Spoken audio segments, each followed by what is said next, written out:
اور ایک آیت مبارکہ تو سورہ تغابن کی ایسی ہے کہ میں جب بھی اسے پڑھتا ہوں واقعہ یہ ہے کہ گھٹنے ٹیک کر یہ اقرار کرنے کو جی چاہتا ہے کہ یہ انسانی کلام ہو ہی نہیں سکتا۔ وَإِن تَعْفُوا وَتَصْفَحُوا وَتَغْفِرُوا فَإِنَّ اللَّهَ غَفُورٌ رَحِيمٌ۔ اس لیے کہ اس سے پہلے یہ ہے کہ یا ایھا الذین آمنوا ان من ازواجکم واولادکم عدوا لکم فاحذروہم، اے ایمان والو تمہاری بیویوں اور اولاد میں سے تمہارے دشمن ہیں۔ میرا خیال ہے بوری کو مزید بھرنے کا کوئی امکان نہیں ہے، ورنہ میں نے جیسے کل کہا تھا کہ کچھ جو بھی مزید گنجائش پیدا کی جا سکتی ہو ابھی کر لی جائے، لیکن آج تو شاید سرے سے کوئی گنجائش مزید نہیں ہے ہمارے ہال میں۔ الحمدللہ وکفا والصلاة والسلام علی عباده الذین اصطفى، خصوصا علی افضلهم وخاتم النبیین محمد الامین وعلی آلہ وصحبہ اجمعین۔ اما بعد فقد قال اللہ تبارک وتعالی والذین هم للزکاة فاعلون، وقال تبارک وتعالی والذین فی اموالہم حق معلوم للسائل والمحروم، وقال عز وجل وَيَسْأَلُونَكَ مَاذَا يُنْفِقُونَ قُلِ الْعَفْوَ، وقال جل وعلا كَيْ لَا يَكُونَ دُولَةً بَيْنَ الْأَغْنِيَاءِ مِنْكُمْ، صدق اللہ العظیم۔ رب اشرح لي صدری ويسر لي امری واحلل عقدۃ من لسانی یفقہوا قولی۔ اللہم ربنا الہمنا رشدنا واعذنا من شرور انفسنا، اللہم ارنا الحق حقا وارزقنا اتباعہ وارنا الباطل باطلا وارزقنا اجتنابہ۔ اللہم ربنا زدنا علما، اللہم زدنا ایمانا وہدا وعلما نافعا وعملا صالحا، آمین یا رب العالمین۔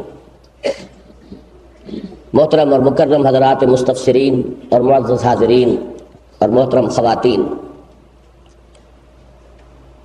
کل کی طرح آج پھر میں آغاز ہی میں اپنا وہ فرض ادا کر دینا چاہتا ہوں جو حدیث نبوی کے حوالے سے کل بھی میں نے ادا کیا تھا۔ حضور کا ارشاد گرامی سامعین کو یاد ہوگا، آپ نے فرمایا صلی اللہ علیہ وسلم من لم یشکر الناس لا یشکر اللہ، جو شخص انسانوں کا شکریہ ادا نہیں کرتا وہ اللہ کا شکر بھی ادا نہیں کر سکتا یا نہیں کرے گا۔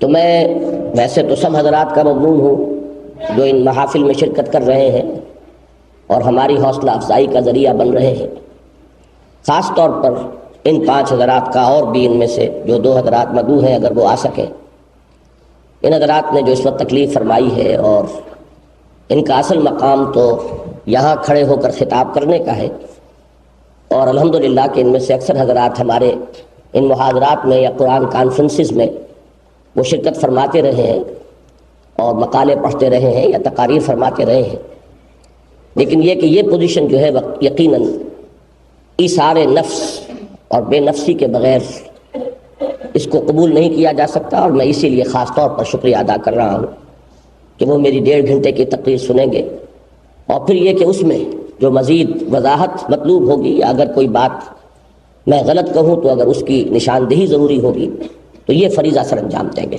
اور اس سے جیسا کہ میں نے عرض کیا پہلے بھی کہ مزید فائدہ یہ ہوگا کہ گفتگو میں کہیں نہ کہیں خلا رہ جاتے ہیں، اہم باتیں چھوٹ جاتی ہیں، تو اس طرح کے استفسار سے اور وضاحت طلبی سے وہ گفتگو کے خلا جو ہے مزید پر ہو جاتے ہیں۔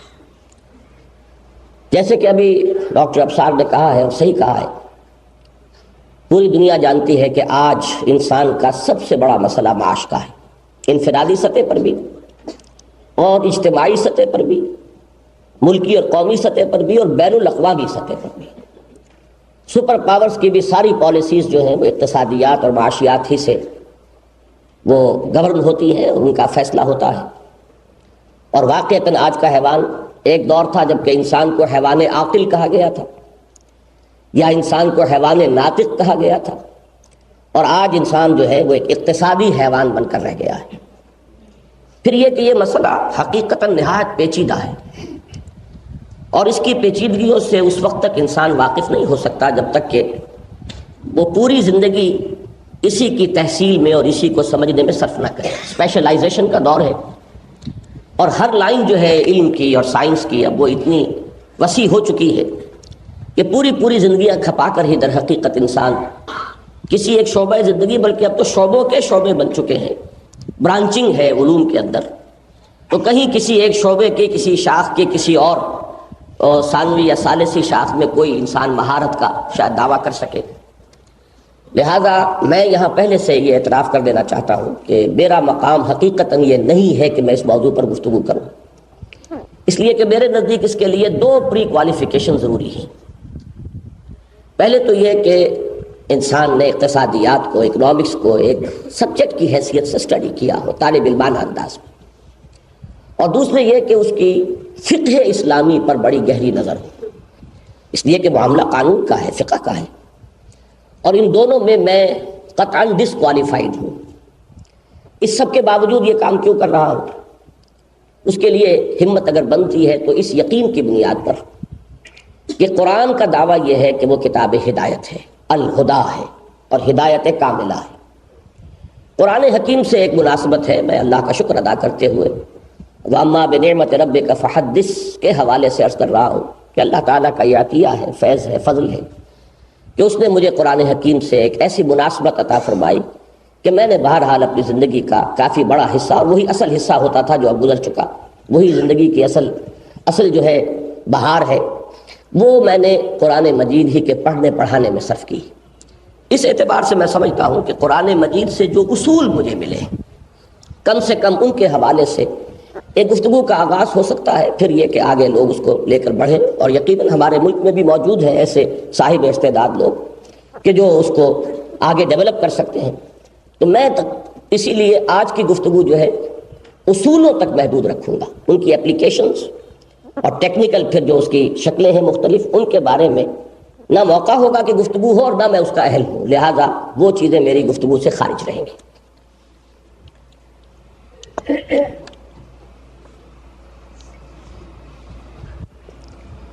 اسلام کے معاشی نظام کو سمجھنے کے لیے یا اس کے اصولوں کو بیان کرنے کے لیے آسان راستہ یہ ہے کہ آج دنیا میں جو 2 نظام معروف ہیں ان کے اصولوں کو معین کر لیا جائے اور اختصار کے ساتھ دیکھ لیا جائے کہ ان دونوں میں کیا فار اور کیا اگینسٹ ہے، کیا چیز ہے کہ جو بھلی ہے، بہتر ہے، بالکل آبجیکٹیولی، خالص معروضی انداز میں، بغیر کسی باعث کے، بغیر کسی تعصب کے۔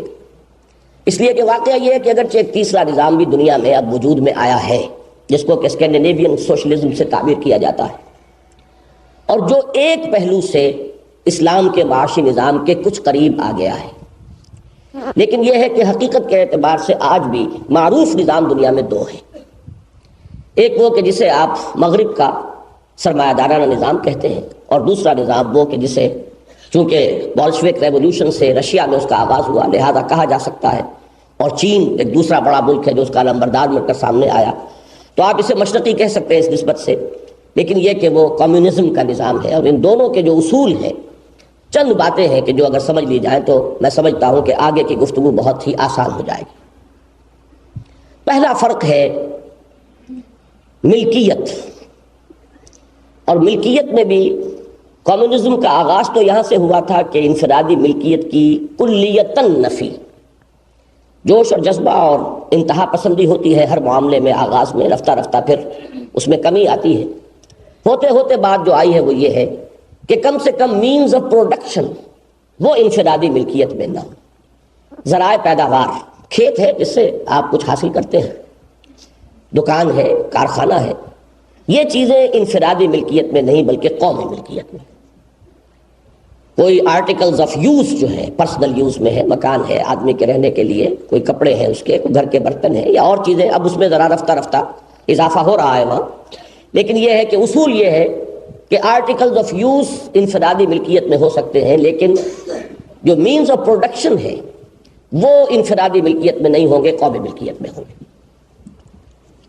اس کے برعکس جو مغرب کا سرمایہ دارانہ نظام ہے اس کا اصل اصول یہ ہے کہ انفرادی ملکیت مینز آف پروڈکشن میں بھی، اور یہ حق جو ہے انسان کا یہ ثابت ہے، اور انسان کے لیے انفرادی ملکیت، اور اسی پر پھر اب آگے چلتا ہے کہ جب پرائیویٹ اونرشپ ہوگی تو پھر فری انٹرپرائز کا میدان کھلے گا، پرسنل انسینٹیو ملے گا، ایک اوپن کمپٹیشن ہوگا، اس سے معیشت کی رفتار یقیناً تیز ہوگی۔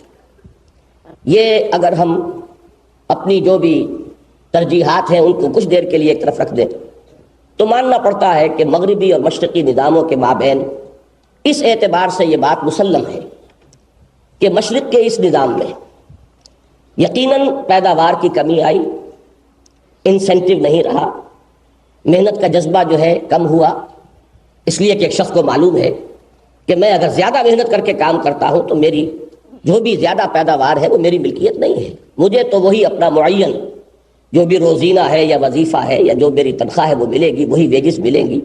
لہذا پھر انسان کے اندر یہ اس کی طبعی کمزوریوں میں سے سمجھیے، اس طبعی کمزوری کو کچھ عرصے کے لیے کسی آئیڈیولوجیکل فرور اور کسی نظریاتی جوش اور خروش سے کسی درجے میں اس کی تلافی ہو سکتی ہے اور ہوئی بھی ہے، لیکن یہ ہے کہ یہ آئیڈیولوجیکل فرور اور انقلابی جذبہ، نظریاتی جوش و خروش یہ مستقل اور پائیدار شے نہیں ہوتی، اس میں کمی بیشی ہوتی ہے۔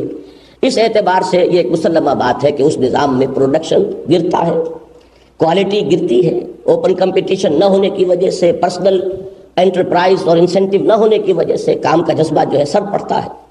لیکن فور پوائنٹ یہ ہے، جیسا کہ میں نے کل بھی عرض کیا تھا، وہاں وہ فرق نہیں ہے کہ ایک طرف ایک بلینئر ہے جس کو یہ بھی اندازہ نہیں ہے کہ میری دولت کتنی ہے، جس کی میں نے مثال دی تھی کہ امریکہ میں مینہٹن کے تھوڑے سے چھوٹے سے جزیرے کے اندر ہی آپ کو یہ تضاد نظر آ جائے گا کہ اس کا جو ساؤدرن ٹپ ہے، وال سٹریٹ، جہاں دنیا کی دولت کا بہت بڑا حصہ مرتکز ہے، اسی جزیرے کے شمالی علاقے میں چلے جائیے تو گھیٹوز ہیں، سب ہیومن لیول پر، حیوانی سطح پر آج کے امریکہ میں اس امریکہ کے شہری ہیں وہ جو زندگی بسر کر رہے ہیں۔ یہ فرق و تفاوت یہاں نہیں ملے گا۔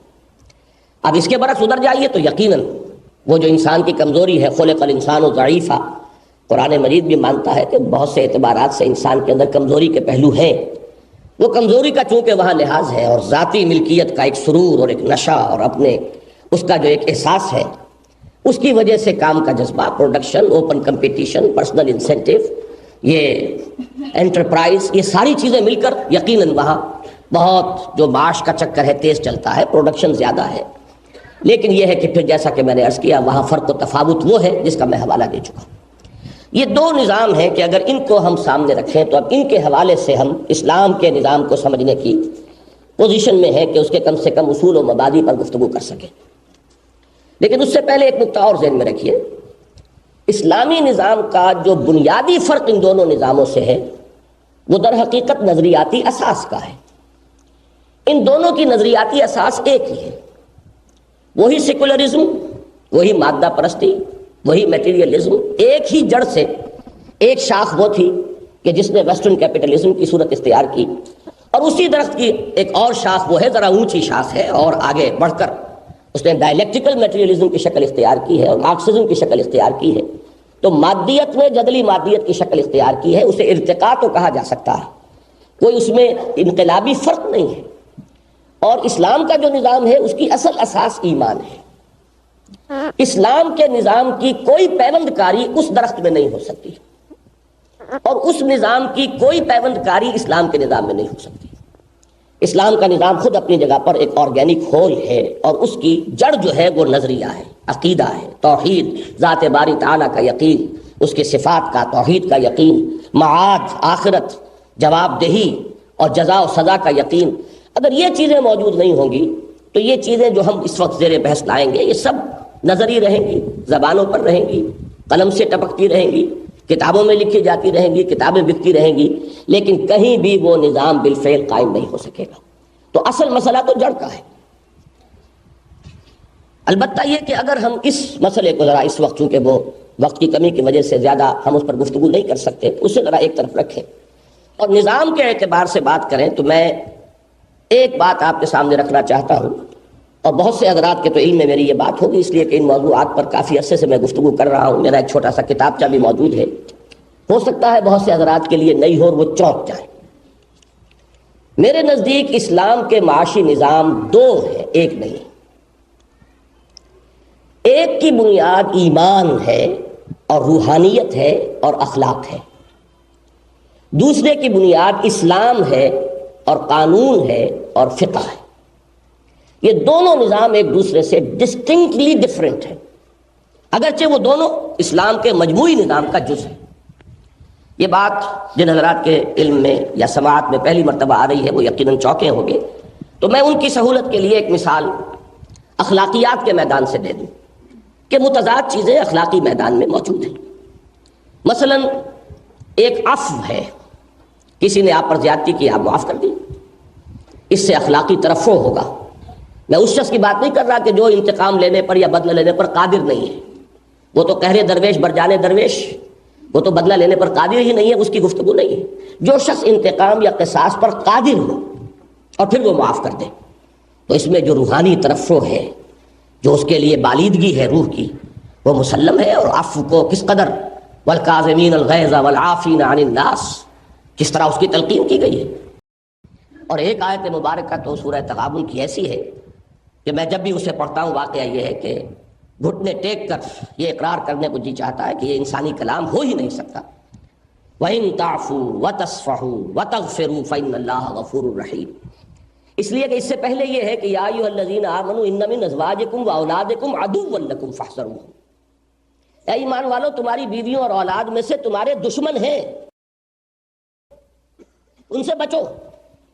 یعنی ان کی جو ایک طبعی اور جبلی محبت تمہارے دل میں ہم نے پیدا کر دی ہے، یہ در حقیقت ایک سورس آف ڈینجر ہے، ایک سائن آف ڈینجر ہے، خطرے کا نشان ہے۔ اسی محبت کی وجہ سے تم حرام خوری پر آمادہ ہو جاؤ گے، ان کی فرمائشیں پوری کرنے کے لیے، ان کو اچھے سے اچھا کھلانے اور پہلانے کے لیے۔ لہذا چوکس رہو، چوکنے رہو، ہوشیار رہو۔ حذر ڈھال کو بھی کہتے ہیں، خذوا حذرکم فاحذروہم، بچ کر رہو۔ لیکن یہ کہ اس کو بیلنس کیا ہے قرآن نے کہ ایسا نہ ہو کہ گھر جو ہے وہ میدان جنگ کا نقشہ پیش کرنے لگے، لہذا اس کو بیلنس کیا ہے، وَإِن تَعْفُوا وَتَصْفَحُوا وَتَغْفِرُوا فَإِنَّ اللَّهَ غَفُورٌ رَحِيمٌ۔ اگر تم معاف کیا کرو، درگزر سے کام لیا کرو، چشم پوشی سے کام لیا کرو، تو اللہ بھی تو غفور الرحیم ہے۔ یعنی یہ کہ معاف، اپنے آپ کو تو بچاؤ، لیکن یہ نہیں کہ ہر وقت ہاتھ میں ڈنڈا ہو اور وہ خشونت اور خشکی اور سختی جو بہت سے ہمارے مذہبی مزاج گھرانوں کا ایک خاصا امتیازی نشان بن جاتی ہے، اور جس سے پھر اولاد کے اندر ایک بغاوت اور ایک ریئیکشن پیدا ہوتی ہے بالعموم۔ تو ان دونوں چیزوں کو جس طرح اس آیت میں بیلنس کیا گیا کہ ایک طرف بغض اور عداوت کا معاملہ ہے، یا ایھا الذین آمنوا ان من ازواجکم واولادکم عدوا لکم فاحذروہم وان تعفوا وتصفحوا وتغفروا فإن اللہ غفور رحیم۔ اب ایک طرف تو عفو اور درگزر کی اتنی تلقین ہے، دوسری طرف وَلَكُمْ فِي الْقِصَاصِ حَيَاةٌ يَا أُولِي الْأَلْبَابِ، اے ہوش مندو قصاص میں زندگی ہے۔ اگر عفو ہی کا چلن عام ہو جائے تو مجرموں کو اور شریروں کو شہ ملے گی۔ ایک شخص نے آج آپ کے ساتھ زیادتی کی ہے، آپ نے معاف کر دیا، وہ کل کسی اور کے ساتھ زیادتی کرنے کے اوپر آمادہ ہوگا، اسے شہ ملے گی۔ لہذا قصاص میں زندگی ہے۔ یہ جو دنیا کا ہمارا نظام ہے، اس کے لیے اصل شے قصاص ہے، وَلَكُمْ فِي الْقِصَاصِ حَيَاةٌ يَا أُولِي الْأَلْبَابِ۔ انفرادی ترفع، روحانی ترقی کے لیے عفو ہے۔ دونوں چیزیں بظاہر متضاد ہیں، لیکن اسلام کے اخلاقی نظام کے یہ دونوں جز ہیں، دونوں کا اپنا اپنا محل اور مقام ہے۔ بالکل اسی طریقے سے معاشیات کے میدان میں اسلام کے دو نظام ہیں جو ایک دوسرے سے بہت حد تک اتنے ہی متضاد ہیں جتنے کہ عفو اور قصاص کے درمیان فصل اور بعد ہے۔ اسلام کا ایک روحانی نظام ہے، اس روحانی نظام کے جو فنڈامنٹل یا کارڈینل پرنسپل ہیں چار، انہیں آپ گن لیجئے۔ نمبر ایک، انسانی ملکیت کی مطلق نفی۔ انسان کسی شے کا مالک نہیں، وہ خود مملوک ہے، خود بندہ ہے۔ للہ ما فی السماوات و ما فی الارض، آسمان و زمین میں جو کچھ ہے اللہ کا۔ ظاہر بات ہے کہ یہاں ملکیت، عبدیت کے ساتھ ملکیت کا کیا تصور ہے؟ اس لیے کہ کسی غلام کو اگر اس کے آقا نے چارپائی دے دی ہے سونے کے لیے یا کوئی کوٹھڑی دے دی ہے تو وہ اس کا مالک نہیں ہوتا، مالک آقا رہتا ہے، وہ صرف اس کے استعمال کے لیے۔ غلام اور آقا کا جو یہ ریلیشن شپ ہے اس کو سامنے رکھیے تو اس دنیا میں ملکیت مطلقہ کسی کو کسی شے کی حاصل نہیں۔ آپ کسی اور شے کے مالک کیا ہوں گے؟ آپ تو اپنے ہاتھ کے مالک نہیں، زبان کے مالک نہیں، آنکھ کے مالک نہیں، کان کے مالک نہیں۔ یہ بھی امانتیں ہیں، یہ امانت چند روزہ نشد ماست، در حقیقت مالک ہر شے خداست۔ تو ملکیت مطلقہ کی نفی اور اس کی جگہ پر امانت کا تصور، یہ ہے اسلام کے ایمان کا پہلا کارڈینل پرنسپل، اور توحید کی کرولری ہے یہ۔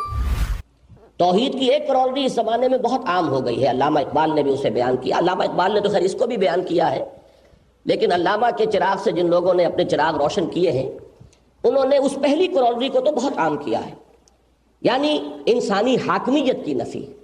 لا الہ الا اللہ کا ایک تقاضا یہ بھی ہے کہ انسان حاکم نہیں ہے، حاکمیت انسانی کی نفی۔ سروری زیبا فقط اس ذات بے ہمتا کو ہے، یہ میرا کل کی گفتگو کا موضوع ہے۔ تو انسان کے لیے بجائے حاکمیت کے خلافت ہے، یہ بات خوب سمجھی گئی ہے۔ لیکن یہ کہ اس معاشیات اور اقتصادیات کے میدان میں بالکل ہم وزن کرولری ہے اس نقطۂ توحید کی، وہ جس کو علامہ اقبال نے کہا تھا کہ یہ توحید یہ دنیا کی سب سے بڑی انقلابی ایک فلسفے کا نام تھا۔ آج کیا ہے؟ فقط ایک فلسفہ مسئلہ علم کلام، زندہ قوت تھی زمانے میں یہ توحید کبھی، آج کیا ہے؟ فقط ایک مسئلہ علم کلام۔ تو اس کے اندر حاکمیت انسانی کی نفی کے ساتھ خلافت، نمبر دو ملکیت کی نفی کے ساتھ امانت، نمبر دو انسان جو کچھ اس دنیا میں ملتا ہے، خواہ اس کے لیے اس نے کتنی ہی محنت کی ہو، کتنی ہی مشقت کی ہو، ہل چلایا ہو، بیج بویا ہو، فصل کو سینچا ہو، کچھ بھی کیا ہو، دکان پر بیٹھا ہو، 8 گھنٹے اس نے مزدوری کی ہو، کچھ بھی کیا ہو، جو یافت ہے وہ اس کا کسب نہیں ہے، اللہ کا فضل ہے۔ یہ کمائی کا لفظ جیسے میں نے کل عرض کیا تھا، قرآن لاتا ہے نیکی اور بدی کے لیے، لہا ما کسبت وعلیہا ما اکتسبت، للرجال نصیب مما اکتسبوا وللنساء نصیب مما اکتسبوا۔ اس کو غلط جگہ پر استعمال کیا جاتا ہے، یہ معاشی کمائی اور اقتصادی کماشی والا مضمون نہیں ہے۔ قرآن مجید میں اس معاشی جو بھی یافت ہو رہی ہے اس کے لیے جو اصطلاح ہے وہ فضل کی۔ ایک مشہور آیت تو وہ ہے جو آپ میں سے اکثر حضرات کو یاد ہوگی، سورۃ الجمعہ میں نماز جمعہ کے بعد جو اجازت دی گئی، چونکہ سابقہ شریعت جو تھی حضرت موسیٰ علیہ السلام کی، اس میں یوم السبت کا حکم یہ تھا کہ پورے دن کوئی کاروبار دنیاوی نہیں ہو سکتا، حرام مطلق۔ شریعت محمدی علیہ صاحب الصلاۃ والسلام میں ایک تو یہ کہ سبت کی بجائے جو اصل دن تھا جمعہ وہ معین کیا گیا، ثانیاً اس حکم کو صرف ایک تھوڑے سے وقفے کے لیے باقی رکھا، جب اذان دی جائے اذا نودی للصلاۃ من یوم الجمعۃ فاسعوا الی ذکر اللہ وذروا البیع ذالکم خیر لکم ان کنتم تعلمون فاذا قضیت الصلاۃ فانتشروا فی الارض وابتغوا من فضل اللہ۔ اللہ کے فضل کو تلاش کرو، تلاش کرتے ہو تم، ہے در حقیقت فضل۔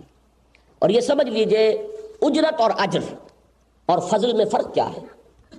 اجرت کا سارا دار و مدار ہے محنت پر، آپ کی کوشش پر، آپ کی جو بھی مشقت آپ نے جھیلی ہے اس پر، اور اسی کے تناسب سے وہ اجرت ہوگی۔ جبکہ فضل بلا استحقاق جو شے ملے اور پھر اس میں کوئی حساب کتاب نہیں ہوتا، اس میں تو اللہ تعالیٰ کا فضل ہے، جس کو چاہے دے، یوتی ہے من یشاء ذالک فضل اللہ یوتی ہے من یشاء، اس میں کسی حساب کتاب کا معاملہ نہیں، بغیر حساب۔ تو معلوم یہ ہوا کہ دوسرا ایمانی اصول جو ہے جس کا تعلق کے معاشی میدان سے آئے گا وہ یہ ہے کہ کمائی خواہ کتنی بھی آپ نے کی ہے، مشقت کی ہے، تکلیف اٹھائی ہے، لیکن جو یافت ہے وہ آپ کی کمائی نہیں ہے، اللہ کا فضل ہے۔ دوسری آیت میں نے آج نوٹ کی تھی، یہ سورۃ المزمل جو ہے اس کی آخری آیت میں فرمایا گیا نا کہ ابتدا میں چونکہ حکم تھا پوری رات کھڑے رہا کرو، یا آدھی رات یا تہائی رات یا 2/3 رات، اس کے بعد فرمایا ان ربک یعلم انک تقوم ادنی من ثلثی اللیل ونصفہ وثلثہ وطائفۃ من الذین معک واللہ یقدر اللیل والنہار علم ان لن تحصوہ فتاب علیکم۔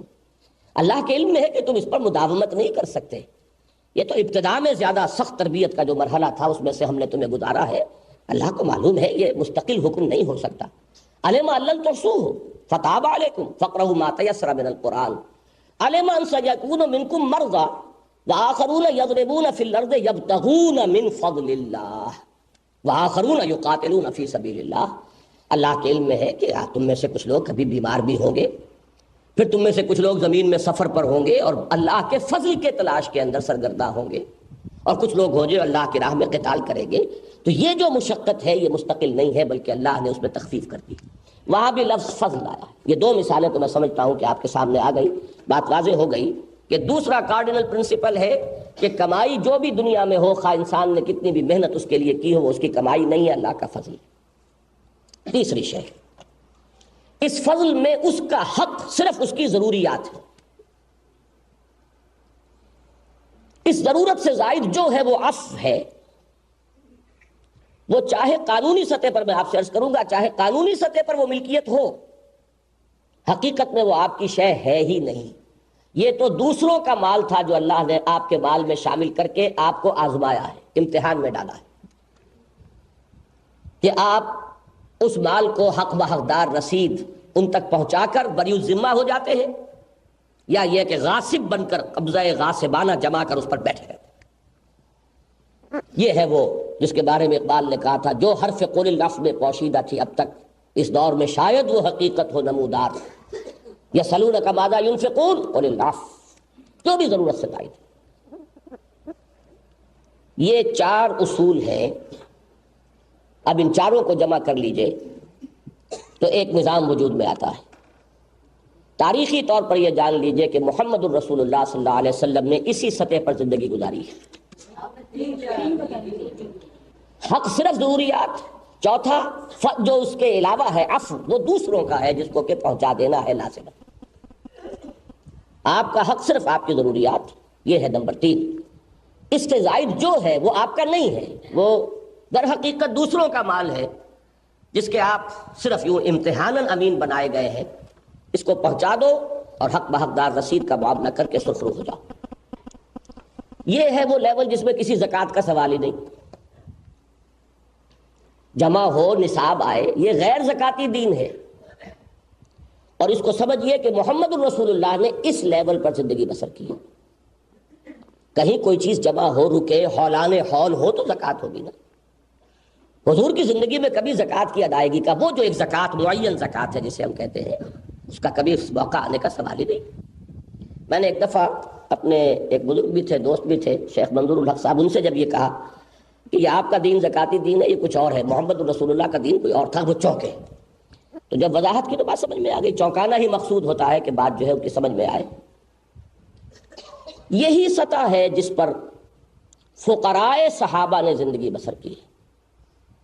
یہ صحابہ کی ایک کیٹیگورائزیشن اس اعتبار سے بھی ہے، مثلا ایک اصطلاح ہے فقہائے صحابہ، کہ جو فقیہ تھے، قانون کا ایک سینس رکھنے والے، اس کی باریکیوں کو پہچاننے والے، وہ فقہائے صحابہ ہیں۔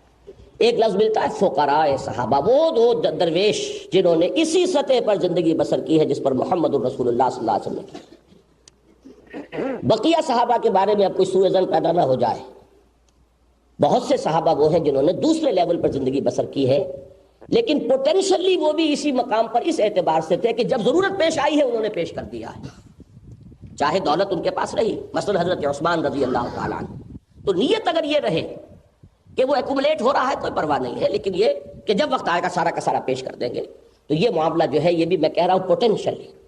لیکن یہ کہ میں اس وقت اس کو ذرا علیحدہ کر دینا چاہتا ہوں بات کو کہ بالفعل اس لیول پر صحابہ کرام کی ایک بڑی جماعت ہے جس نے زندگی بسر کی ہے، اگرچہ ہماری اکثریت ان کے ناموں سے واقف نہیں۔ ابو الدرداء کو کون کتنے لوگ جانیں گے؟ ایک تو خیر ابو ذر غفاری رضی اللہ تعالیٰ عنہ، ان کا نام تو مشہور ہو گیا ہے چونکہ ایک کنٹروورسی ان کے نام کے ساتھ منسلک ہوئی، اور حضرت عثمان ہی کے دور خلافت میں رضی اللہ تعالیٰ عنہ۔ لیکن یہ کہ اس لیول کے بہت سے صحابہ تھے جن کو فقراء صحابہ کہا جاتا ہے، ہم انہیں نہیں جانتے، اس وقت کی سیاسی سطح پر بھی وہ نمایاں نہیں تھے، لیکن ان کا جو مقام تھا اللہ اور اس کے رسول صلی اللہ علیہ وسلم کے نزدیک، وہ ایک واقعے سے سن لیجئے۔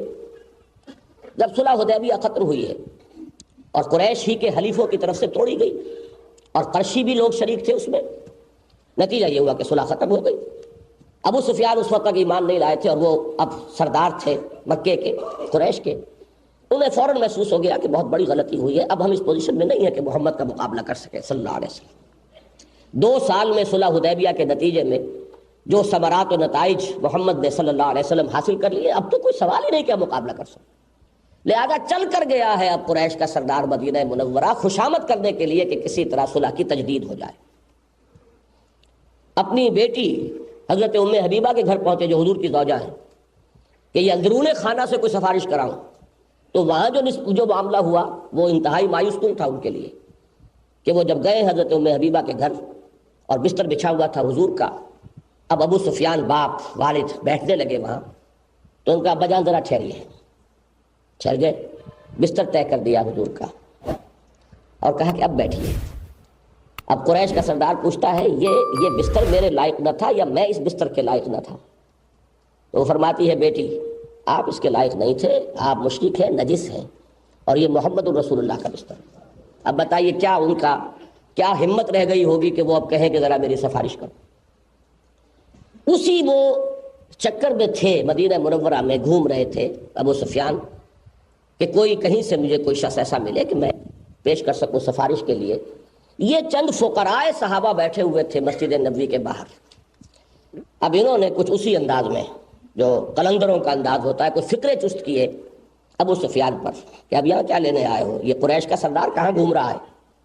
حضرت ابو بکر وہاں سے گزر رہے تھے، انہوں نے ذرا انہیں سرزنش کی کہ دیکھیے حضور کا فرمان یہ ہے کہ اذا جاءکم سید قوم فاکرموہ، جب کسی قوم کا سردار آئے تو اس کی عزت کرو، آپ کو اس طرح سے ان کے ساتھ معاملہ نہیں کرنا چاہیے. انہوں نے حضرت ابو بکر کے اوپر بھی کوئی سخت بات کہہ دی.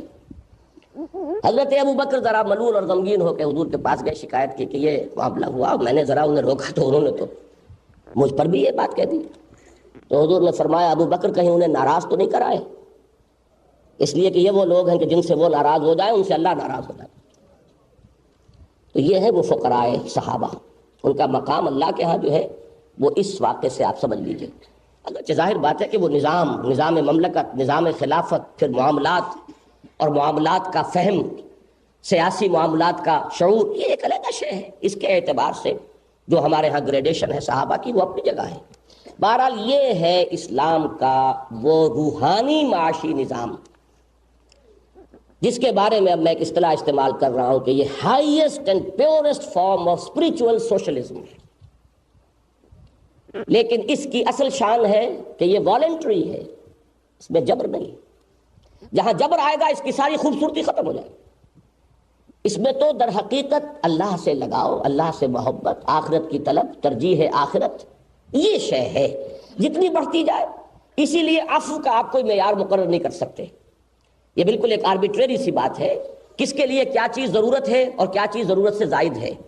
جتنا حص انسان کے اندر جو ہے میں اضافہ ہوتا چلا جائے گا، اتنی ہی وہ اپنی جو ضروریات ہیں ان کے دائرے کو سکیڑتا چلا جائے گا اور اسے عفو زیادہ محسوس ہونے لگے گا. اگر اس احساس کی کمی ہوگی وہ سمجھے گا کہ میری ضروریات میں یہ شے بھی شامل ہے، میری ضروریات میں یہ شے بھی شامل ہے. تو یہ در حقیقت اس کی اپنی ایک سبجیکٹو سوچ ہے. اس کے لیے کوئی قانونی معیار مقرر ہو ہی نہیں سکتا قل العفو کے لیے، اس لیے کہ یہ اصول ہی در حقیقت اس highest and purest form of spiritual socialism کی ہے کہ جس کی اصل خوبی ہی والنٹرینس ہے اس کی، کہ وہ انسان کے اپنے ارادے اور فیصلے پر ڈیپینڈ کرتا ہے. اس کو جبر کے ذریعے سے لاگو نہیں کیا جا سکتا. میں بعد میں ذرا عرض کروں گا کہ جو مغالطہ ہو گیا تھا حضرت ابو ذر غفاری رضی اللہ تعالیٰ عنہ کو، وہ مغالطہ کیا تھا. لیکن میں چاہتا ہوں کہ اب ذرا میں دوسری طرف آؤں. بائی کنٹراسٹ اب سمجھیے فقہی قانونی لیگل لیول پر اسلام کا نظام کیا ہے. میں اس کے لیے لفظ استعمال کر رہا ہوں کنٹرولڈ اینڈ مینیجڈ کیپٹلزم. وہ کیپٹلزم ہے لیکن دو چیزیں، مینیجڈ اینڈ کنٹرولڈ. میں نے جو کہا تھا کہ اسکینڈینیوین سوشلزم اسلام کے ایک حصے سے قریب تر آ گیا ہے، وہ اس کا مینجمنٹ ہے، لیکن کنٹرول کا پہلو صرف اسلام کے پاس ہے اور کہیں ہے ہی نہیں. اس کی وضاحت مجھے کرنی ہے. پہلی بات تو سمجھیے کہ قانونی سطح پر جو اسلام کا معاشی نظام ہے، اب وہ جو میں نے اصول بیان کیا اس کے برعکس اس کے اصول کیا ہیں. انفرادی ملکیت جائز ہے، نہ صرف آرٹیکلز آف یوز کی بلکہ مینز آف پروڈکشن کی بھی. نمبر 2، حلال ذرائع سے جو کچھ انسان کمائے گا، حلال کے لفظ کو انڈر لائن کر لیجئے، حلال ذرائع سے انسان جو کچھ کمائے گا وہ اس کا ہے. اس میں ایک قدر سے زیادہ، ایک لیول سے زیادہ ایکومولیشن ہو جائے گی تو ایک خاص حساب سے اس سے وصول کیا جائے گا.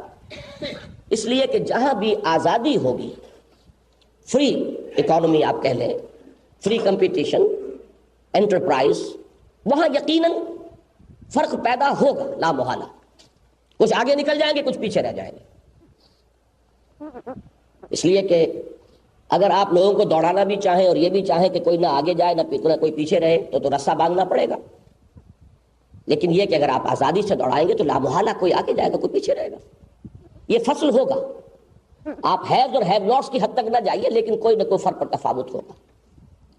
اس فرق اور تفاوت کو مینیج کرنا یہ ہے مینجمنٹ اس کیپٹلزم کی، کہ اس گیپ کو زیادہ نہ بڑھنے دیا جائے. اس لیے کہ کیپٹلزم بھی جانتا ہے یہ کہ اگر یہ گیپ زیادہ بڑھ گیا تو یہ بھوکے بھیڑیے جو ہیں یہ ہم پر ٹوٹ پڑیں گے، ہماری تجوریاں سالم نہیں رہیں گی، ہمارے پیٹ پھاڑے جائیں گے.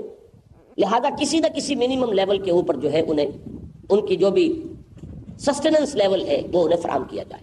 یہاں تک ویسٹرن کیپٹلزم آیا ہے. آپ اس میں ویلفیئر کہیں جو امریکہ کی اصطلاح ہے، ان امپلائمنٹ الاؤنس کہیں کہ جو یونائٹڈ کنگڈم میں ہے، اور یہی چیز ہے کہ جو اسکینڈینیوین کنٹریز میں بہت آگے جا چکی ہے. یہ ایک مینجمنٹ ہے. اسلام میں وہ مینجمنٹ ہے تھرو زکوٰۃ اینڈ عشر، کہ جو آگے نکل گئے ہیں ایک فیڈ بیک ہو ان سے.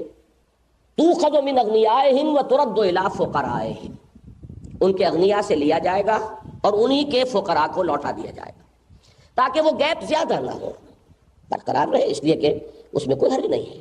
اگر اسے بالکل آپ ختم کریں گے آرٹیفیشلی تو پھر وہ سارا معاملہ ختم ہو جائے گا، انسینٹو کا اور جذبے کا وہ سارا فلسفہ ہی پھر ختم ہو گیا. لیکن یہ ہے کہ اسے ایک مناسب حد میں رہنا چاہیے. بنیادی ضروریات کی کفالت لازم ہے ہر شہری کی.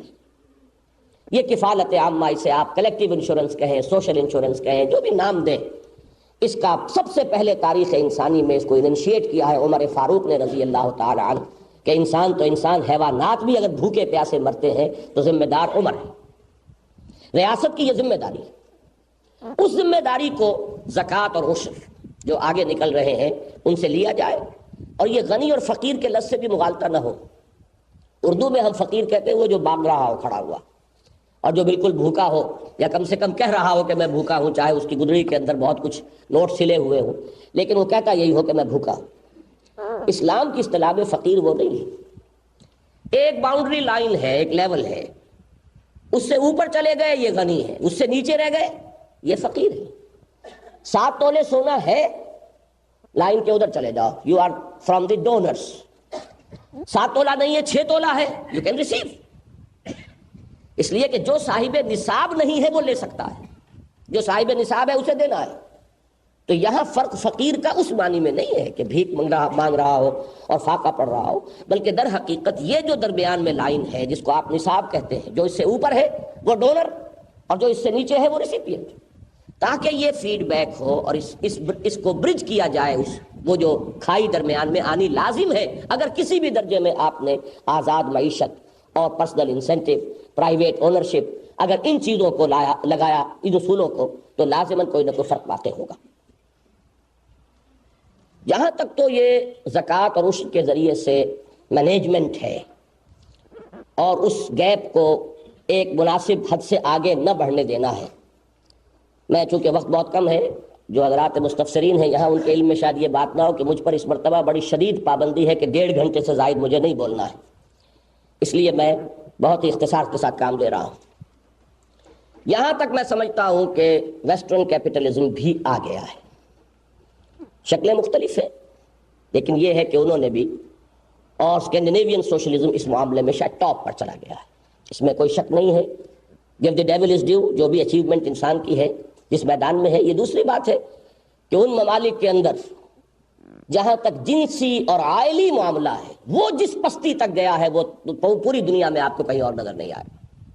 یہی وجہ ہے کہ بہترین معاشی نظام رکھتے ہوئے سب سے زیادہ سوسائڈ ریٹ جو ہے ان ممالک، اس لیے کہ گھر کا امن اور سکون اگر میسر نہ ہو انسان کو تو واقعہ یہ ہے کہ پھر یہ صرف کھانے کو ہے، پینے کو ہے، اور مسائل زندگی کی ضروریات پوری ہو رہی ہیں، ان کے لیے انسان جی نہیں سکتا. اور جب وہ سکون جو کہ ایک جو باہمی اعتماد والی فیملی لائف جو سکون عطا کرتی ہے وہ اگر نہیں ہے تو پھر تو وہ جو بھی مینٹل ٹینشنز ہیں وہ انسان کو پھر آمادہ کرتے ہیں کہ زندگی ختم. لیکن یہ کہ جس پہلو سے ان کی اچیومنٹ ہے اسے ہمیں ماننا چاہیے. اس معاملے میں ہمارے ہاں وہ نظام جو ہے زکوٰۃ اور عشر کے ذریعے سے. اور اس میں صرف ایک بات اور نوٹ کر لیجئے، اگر امکانی صورت ایسی ہو کہ صرف زکوٰۃ اور عشر سے وہ کفالت عامہ کا تقاضا پورا نہ ہو سکتا ہو. تو ہمارے ہاں اگرچہ سب تو نہیں لیکن بعض ہمارے بڑے بڑے فقہا جو ہیں صراحتاً اس بات کے قائل ہے کہ بالجبر بھی لیا جا سکتا ہے اغنیا سے. چنانچہ امام ابن حزم ظاہری وہ تو اس پر بالکل واضح ہے ان کا یہ موقف کہ کفالت عامہ جو ہے یہ ہے اصل شے. اگر کسی وقت حالات ایسے ہو گئے، ڈپریشن ہے، بحیثیت مجموعی جو ہے معاملہ وہ معیشت کا بہت نیچے چلا گیا ہے، اب زکوٰۃ کا ظاہر بات ہے کہ اس کی تو نصاب ہے، اس سے اوپر ہوگا تو معاملہ آئے گا. اگر اس کی یافت کم ہو رہی ہے اور وہ کفالت عامہ کے تقاضے پورے نہیں ہو رہے تو بالجبر بھی لیا جا سکتا ہے اغنیا سے. کوئی ایسی سینٹٹی نہیں ہے پرائیویٹ اونرشپ کو کہ جسے کسی بھی حال میں کسی بھی وقت جو ہے آپ اس کے اندر کوئی دخل نہیں دے سکتے. وہ تقدس اس لیے نہیں کہ اصل ملکیت تو ہے ہی اللہ کی، یہ تو ایک قانونی سی ملکیت ہے، اس کو آپ حقیقی نہیں کہیں گے، مجازی ملکیت ہے. اصل ملکیت تو ہے اللہ کی. وہ تقدس جو ہے وہ سیکرڈ نہیں ہے اتنا یہ حق کہ کسی بھی صورت میں دخل اندازی نہ کی جا سکے.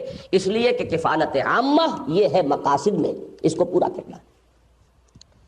اب اصل شے کی طرف میں آ رہا ہوں جو میرے نزدیک اسلام کا اصل ترہ امتیاز ہے، جس تک ابھی تک نوع انسانی کی کوئی رسائی نہیں ہوئی اور ہو ہی نہیں سکتی جب تک کہ وہ وحی کا دامن نہ تھامے. اور وہ ہے کنٹرول. ایک ہے مینجمنٹ. وہ تو ایک خرابی پیدا ہو گئی ہے تو آپ اسے مینیج کر رہے ہیں. یہ تو بالکل ایسے ہے کہ جیسے بیماری ہو گئی ہے اب آپ کیوریٹو ٹریٹمنٹ اسے دے رہے ہیں. ایک ہے پریونشن آف دی ڈیزیز کہ وہ بیماری پیدا ہی نہ ہو. اس بیماری کو پیدا ہونے سے روکنے کا ذریعہ جو ہے وہ کنٹرولز ہیں. اور اس کے لیے میں ایک لفظ استعمال کر رہا ہوں اپنی بات کو واضح کرنے کے لیے کہ اسلام نے یا شریعت اسلامی نے اس قانونی لیول پر سرمایہ کو چین کر دیا ہے، اس جن کو زنجیروں میں جکڑ دیا کہ سرمایہ کاری تو ہو، سرمایہ داری نہ ہو. یہ دو الفاظ ذہن میں رکھیے. کیپٹلزم کی اصل جو شے ہے سرمایہ کاری. سرمایہ جو ہے میدان میں آئے، حرکت ہو، معیشت کا پہیہ تیزی کے ساتھ حرکت کرے، امپلائمنٹ کے امکانات بڑھیں، اس سے ایک مجموعی جو ہے خوشحالی پیدا ہوگی. سرمایہ کاری تو ہونی چاہیے. ہمارے ہاں ذرا سا جب سرمایہ شائی ہو جاتا ہے، پیچھے ہٹتا ہے، ان امپلائمنٹ بڑھ جاتی ہے. اس کا تحفظ ذرا کم ہو اور آپ مزدور کا تحفظ ذرا زیادہ کر دیجئے، سرمایہ شائی ہو جائے گا. لیکن یہ ہے کہ اسلام یہ چاہتا ہے کہ ایک طرف سرمایہ کاری رہے، یہ پہیہ تو تیزی سے حرکت کرے، لیکن سرمایہ جو ہے وہ آکاش بیل نہ بن جائے کہ درخت کے اوپر چھا کر اس درخت کی وہ جو ہے ساری توانائی کو چوس لے. یہ ہے اصل میں وہ مقصد، اور وہ اسلام نے حاصل کیا ہے سرمایہ کو جکڑ کر، اس کو چین کر کے. میں یہاں حوالہ دینا چاہتا ہوں ایچ جی ویلز کا، جیسے کہ میں نے کل بھی حوالہ دیا تھا. اس نے اسی کتاب میں concise history of the world میں جب رومن امپائر کا جو چیپٹر ہے اس میں بحث کی ہے کہ جب کرنسی ایجاد ہوئی ہے تو انسان کو معلوم نہیں تھا کہ کتنی بڑی لعنت کا طوق اس نے اپنی گردن میں ڈال لیا. اس سے پہلے کیا تھا؟ جب تک کرنسی نہیں تھی تو گویا کہ مبادلہ ہو رہا ہے. صرف ایک شخص جو ہے وہ کرگے پر بیٹھا ہوا ہے، کپڑا بن رہا ہے، دوسرا شخص کھیت میں جا کر کام کر رہا ہے. اس نے گندم پیدا کر لیا، اس نے کپڑا بن لیا ہے. وہ گندم کا اور کپڑے کا تو تبادلہ ہو جائے گا. ادھر کپڑا چلا گیا، اسے گندم مل گئی. ضروریات جو ہے باہمی مبادلے سے پوری ہو رہی ہے. نتیجہ کیا نکلا؟ کپڑا کتنا کچھ آپ جمع کر لیں گے اور گندم کتنی کچھ سٹور کر لیں گے. اب یہ جو ہے ویلتھ کی کنسنٹریشن یہ ہو ہی نہیں سکتی. تو بڑی ہی سمپل معیشت. لیکن جب اب ایک تولہ سونا مساوی ہو گیا 4 بوری گندم کے، ایک تولہ سونا مساوی ہو گیا 2 تھان کپڑے کے، وہ تولہ تو اپنے وہ سونا جو ہے وہ تجوری میں رکھا جا سکتا ہے. یہ کرنسی جو ہے اس کے وجود میں آنے کے بعد یہ ساری معیشت کی پیچیدگیاں پیدا ہوئیں اور یہ ایک بہت بڑا لعنت کا طوق تھا جو نوع انسانی نے اپنے گلے میں ڈالا. اب ظاہر بات ہے کہ وہ اگر آیا ہے وجود میں تو وہ بھی کوئی سوشل ایولیوشن کا تقاضا تھا. میں نے تو صرف ایک کوٹیشن دی ہے کہ ایچ جی ویلز نے یہ بات کہی ہے. اس کے حوالے سے بات سمجھ میں آئے گی کہ اسلام نے اس سرمایہ کو چین کیا ہے، اسے جکڑا ہے زنجیروں کے اندر. اس کی شکل کیا ہے؟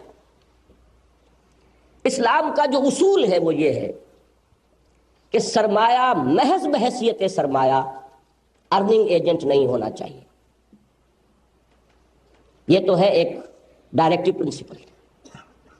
سرمایہ محض سرمایہ کی حیثیت سے ارننگ ایجنٹ نہ ہو، وہ کما نہ سکے، پیسے کو پیسہ کھینچتا ہے، وہ جو پرانی کہاوت آپ کی ہے، بس یہی لعنت ہے. سرمایہ کے ساتھ محنت لگے، ٹھیک ہے، حق بن گیا، لیکن سرمایہ بلکہ دو چیزوں کا کوئی اسلام یعنی کاٹتا ہے. وہ دوسرا ہے جو جوئے کے حوالے سے میں عرض کروں گا، چانس کو بھی آپ ایریڈیکیٹ نہیں کر سکتے بالکل، لیکن منیمائز کیا ہے اسلام نے. سٹے اور جوئے اور فارورڈ ٹریڈنگ اور یہ ساری جتنی بھی ہے یہ معیشت جس میں کہ چانس کا ایلیمنٹ میکسیمم ہو جاتا ہے، اس کو وہاں سے نکالا ہے تاکہ میکسیمم ایمفیسس ریئل محنت پر ہو، اصل محنت، ریئل محنت، اور اس کو ہی ایکنالج کیا جائے، اسی کو پروٹیکشن دی جائے، سرمایہ کو اجازت دی جائے، لیکن اسے جکڑ بند کر کے، اس کو زنجیروں میں جکڑ کر. اور پہلا اس کا اصول کیا ہے؟ وہ اصول یہ ہے کہ سرمایہ محض بحیثیت سرمایہ ارننگ ایجنٹ نہیں ہونا چاہیے. البتہ اب اس کی شکلیں ہیں. ایک شکل تو وہ ہے کہ جو حرام مطلق، حرام مطلق، حرام مطلق، ایسا حرام جیسی حرام کوئی شے نہیں اسلام میں، وہ ہے سود. سرمایہ محض سرمایہ کی حیثیت سے ارن کرے، پھر وہ لاس کو بالکل شیئر نہ کرے، صرف ارننگ مانگے، ارننگ بھی ایک معین شرح پر مانگے.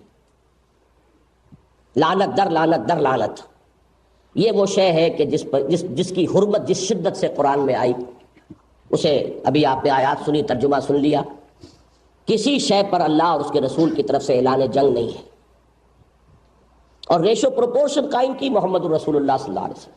اس لیے کہ دیکھیے ایک اصول ہے، ایک کمزوری ہے انسان کی، بعض چیزیں اسے طبعاً ناپسند ہیں، بعض چیزوں کی طبعی ناپسندیدگی نہیں ہوتی. وہ بتانے سے معلوم ہوتا ہے کہ یہ بھی ایک ناپسندیدہ شے ہے. اب کتنی ناپسندیدہ ہے وہ شے، اس کے لیے وہ طبعی طور پر ناپسندیدہ چیزوں میں سے کوئی برابر کی شے لائی جائے، اس سے مثال دی جائے، تبھی بات سمجھ میں آ سکتی. مثلا سورہ حجرات میں غیبت کی ناپسندیدگی، اگر یہ الفاظ نہ آتے اَيُحِبُّ أَحَدُكُمْ أَن يَأْكُلَ لَحْمَ أَخِيهِ مَيْتًا فَكَرِهْتُمُوهُ، یہ جو تم غیبت کرتے ہو اپنے مسلمان بھائی کی، اس کے پیٹھ پیچھے اس کی برائی کرتے ہو، اور یہ سویٹ ڈش ہے جو ہر ڈنر کے بعد جو ہے سب سے زیادہ لذیذ ڈش تمہاری یہی ہوتی ہے، یہ جان لو کہ یہ بالکل ایسے ہے جیسے کسی مردہ بھائی کا گوشت نوچ نوچ کر کھایا جا رہا ہو. اب اس پر ایک دفعہ جھجری سی آتی ہے کہ کیسی مثال دی ہے انسان کے لیے بہت ہی، لیکن یہ جھجری ہی تو مطلوب ہے کہ جو جس قدر طبعاً تمہیں یہ ناگوار گزرا، اتنی ہی اخلاقی سطح پر ناگوار بات ہے غیبت. اور بڑی پیاری اس کے اندر ایک کوریلیشن ہے. جو شخص موجود نہیں ہے، آپ اس کی برائی کر رہے ہیں، اس کی عزت پر حملہ کر رہے ہیں، اور وہ ڈیفینڈ نہیں کر سکتا، از ڈیفینس لیس. اسی طرح زندہ بھائی ہے، ذرا اس کی بوٹی کو ہاتھ لگا کر دیکھو، پتہ چل جائے گا یہ مردہ لاش ہے جو ڈیفینڈ نہیں کر سکتی اپنے آپ کو. وہاں عزت کا ڈیفینس نہیں ہے، یہاں جسم کا ڈیفینس نہیں ہے، لیکن اخلاقی سطح پر یہ اتنی ہی بڑی برائی ہے. یہ وجہ ہے کہ حضور نے فرمایا کہ الربا 70 جزءا ایسرها ان ينكح الرجل امه، اس سود کے گناہ کے 70 حصے ہیں، ان میں بھی کوئی بڑے ہیں کچھ چھوٹے ہیں.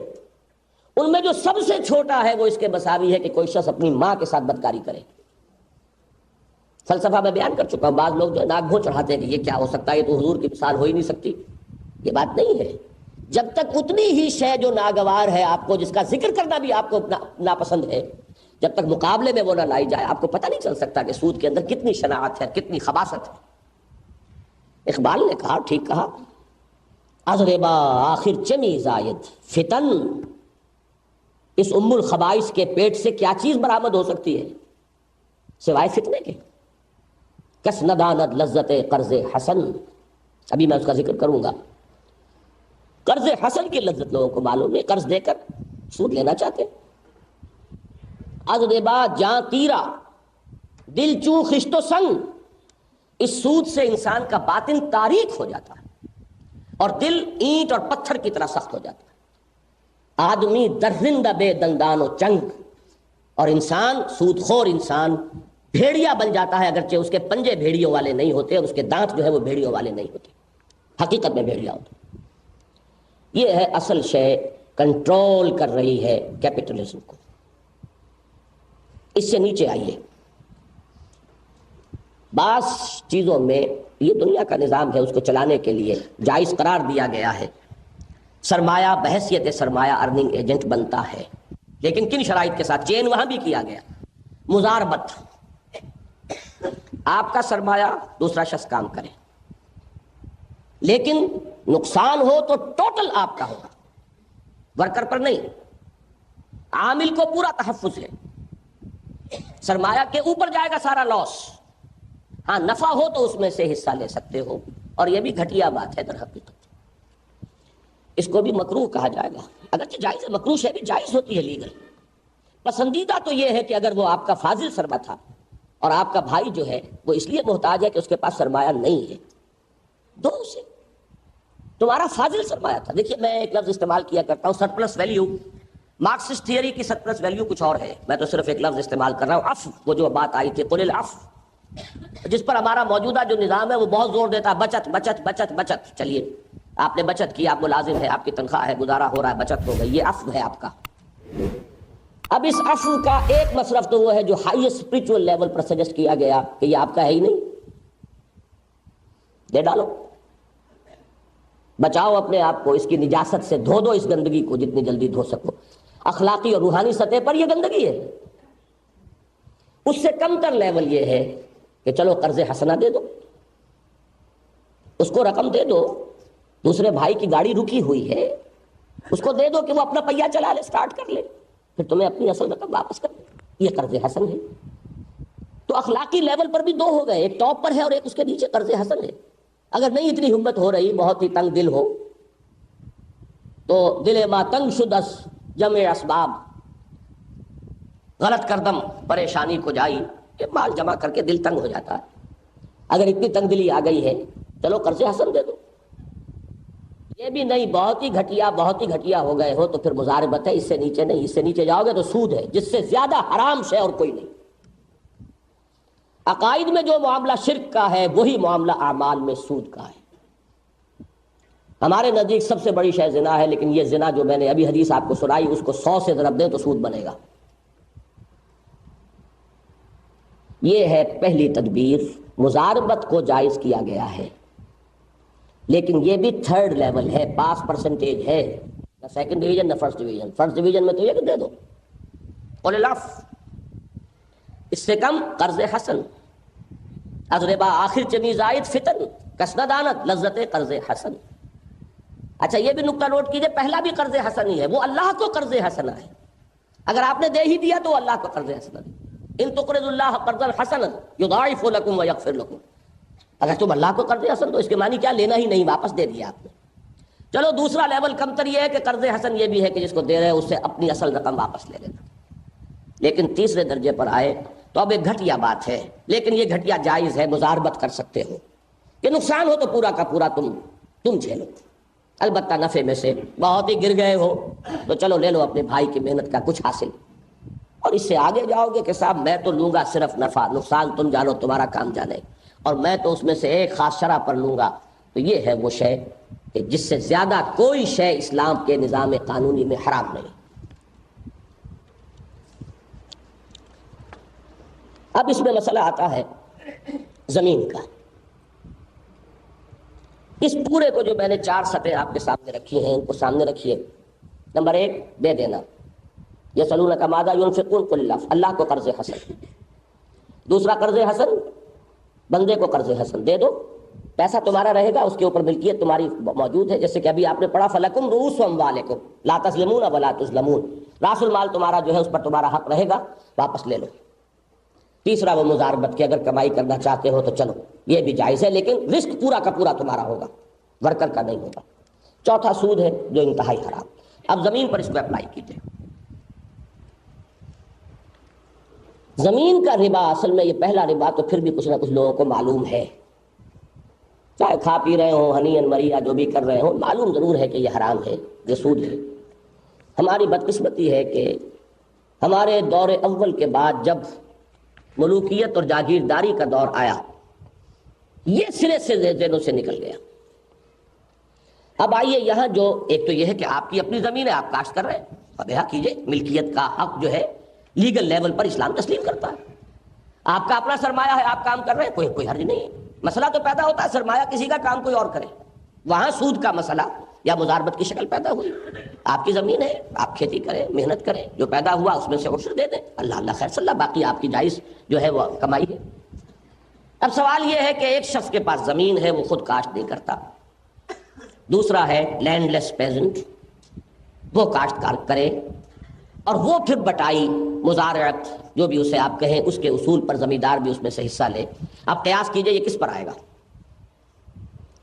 مزاربت پر یہ اس لیے نہیں آ سکتا کہ مزاربت کا اصول یہ ہے کہ راس المال جو ہے اس میں نقصان جائے گا، جبکہ زمین میں نقصان ہوتا نہیں. زمیندار کی زمین جو کہ تو قائم ہے، اس کی تو قیمت بڑھ رہی ہے. فرض کیجئے سیلاب آ گیا، تباہی کس کی ہوئی؟ زمیندار کو نفع نہیں ملا لیکن نقصان تو کوئی نہیں ہوا اس کا. مزاربت پر اسے قیاس نہیں کیا جا سکتا، اگرچہ اصولاً یہ سود اور مزاربت کے درمیان کہیں شے آتی ہے، لیکن یہ در حقیقت سود ہے، اور اس کو محمد الرسول اللہ نے سود فرمایا ہے. قد اربیتما، رافع ابن خدیج کی حدیث ہے، بالکل واضح کہ وہ مہاجر تھے. حضور ایک دفعہ مدینے سے ذرا باہر نکلے تو دیکھا ایک باغ میں کام کر رہے ہیں، کھیت میں. پوچھا بھائی تم کیسے، تمہارے پاس زمین کیسے؟ انہوں نے عرض کیا کہ فلاں انصاری کی زمین ہے، میں اس پر محنت کر رہا ہوں، میرے اور اس کے درمیان یہ معاملہ طے پا گیا. فرمایا قد اربیتما، تم نے یہ سودی کا معاملہ کیا ہے. رد الارض الی اہلہ، ہٹا دو اس زمین کو، اور جو کچھ تم نے اس میں انویسٹ کیا ہے وہ اسے وصول کر. معاملہ ختم. اس حدیث کی روایت میں کسی کو اختلاف نہیں. اس کی ایک تعویل کی گئی، وہ میں بعد میں بتاؤں گا آپ کو. بہرحال یہ بات نوٹ کرنے کے قابل ہے کہ امام ابو حنیفہ کے نزدیک مزارعت مطلقاً حرام ہے. امام مالک کے نزدیک مزارعت مطلقاً حرام، کوئی شکل جائز نہیں.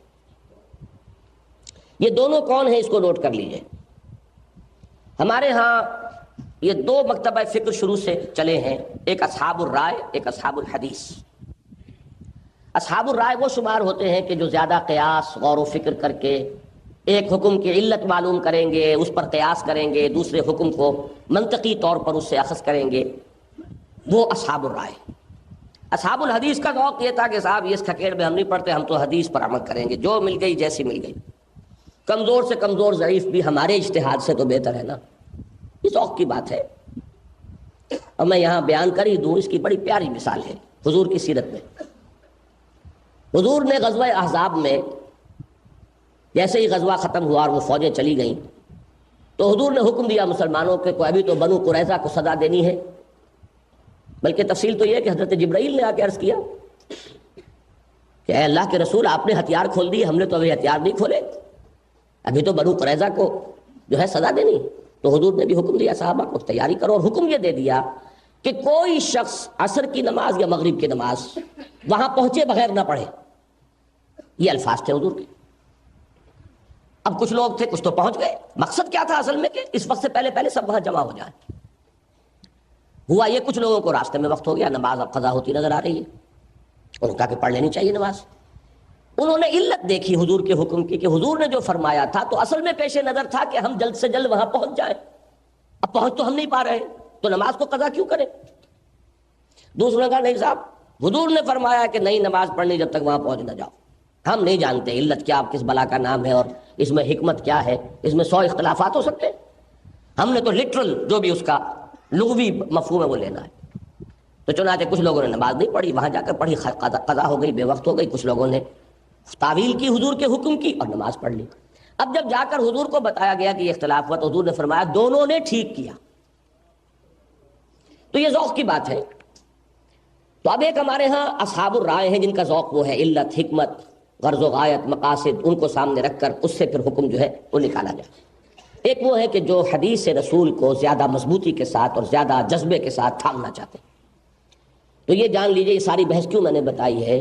اصحاب الرائے کے سر خیل گلے سرسبد امام اعظم ہے امام ابو حنیفہ، اور اصحاب الحدیث کے امام اعظم ہے امام مالک،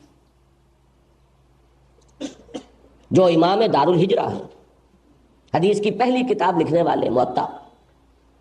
ان کے شاگرد ہیں امام شافعی، ان کے شاگرد ہیں امام احمد ابن حنبل، ان کے شاگردوں میں امام بخاری. یہ سلسلہ چلے گا. تو یہ ہے کہ دونوں جو ہیں ہمارے بزرگوں کے اسلاف کے جو طائفے ہیں مقدس، ان کے جو اوپر ہے ٹاپ پر، وہ دونوں کو دونوں متفق ہیں کہ مزارعت قطعاً حرام.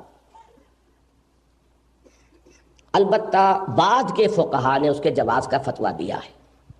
شرطیں عائد کی ہیں، مثلاً بیج جو ہے زمیندار کا ہونا چاہیے تاکہ اگر فصل تباہ ہو جائے تو کچھ تو اس کو بھی لاس جائے نا، یہ انویسٹ کریں، جانور اس کے ہوں، یہ فلاں ہو، ہل اس کا ہو، تو تاکہ وہ جو لاس ہے اس کو کسی نہ کسی درجے میں زمین والے پر بھی ڈالا جائے، یہ حکمت ہے اس کی، یہ ڈال کر تو جواز کا فتویٰ دیا۔ صاحبین کا فتویٰ یہ ہے، اور جو فقہ حنفی ہمارے ملک میں رائج ہے، رائج تو خیر کہاں ہے بیچاری، جس کا کہ طرف ہم نسبت اپنے آپ کو دیتے ہیں، اس میں مفتہ بہی قول، چونکہ آج ابتدا میں اس کی وضاحت کر چکا ہوں، مفتہ بہی قول جو ہے وہ صاحبین کا ہے، امام محمد اور قاضی ابو یوسف۔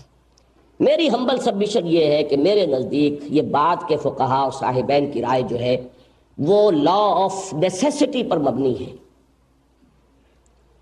جیسے جب مارشل لا آ جاتا ہے تو عدالت بیچاری کیا کرے؟ مجھے تو وہ یاد آ رہا ہے جملہ جسٹس کیانی کا، پہلا وہ مارشل لا، آدم خان کا تو خیر ایک محدود سا مارشل لا تھا، جب ایوب خان کا مارشل لا آیا تو بڑے پیارے خطبے اس زمانے میں انہوں نے دیے تھے، اور جو بہت دہشت ہو گئی تھی اس کو سب سے پہلے ختم کرنے والے جسٹس کیانی تھے۔ تو ان کا ایک جملہ تھا کہ misfortunes never come alone but this time they have come in battalions۔ تو وہ جب بٹالینز کے اندر مس فارچون آ جائے تو کیا کرے گا جج اور کیا کرے گی ہائی کورٹ؟ لہذا لا آف نیسیسٹی کے تحت جواز دینا پڑتا۔ تو جب ملوکیت آ گئی، جاگیرداری آ گئی، تو فقہا کیا کرتے؟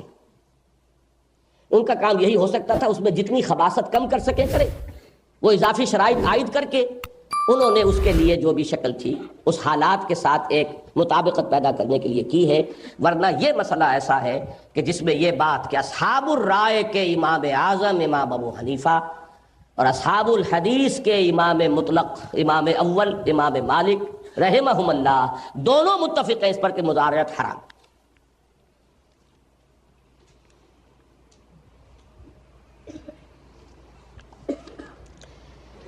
یہ وہ چیز ہے کہ جو میرے نزدیک فنڈامنٹل پرنسپل ہے کنٹرول کرنے کا، سرمایہ کاری کی فضا کو برقرار رکھ کر سرمایہ داری کو نہ آنے دینا۔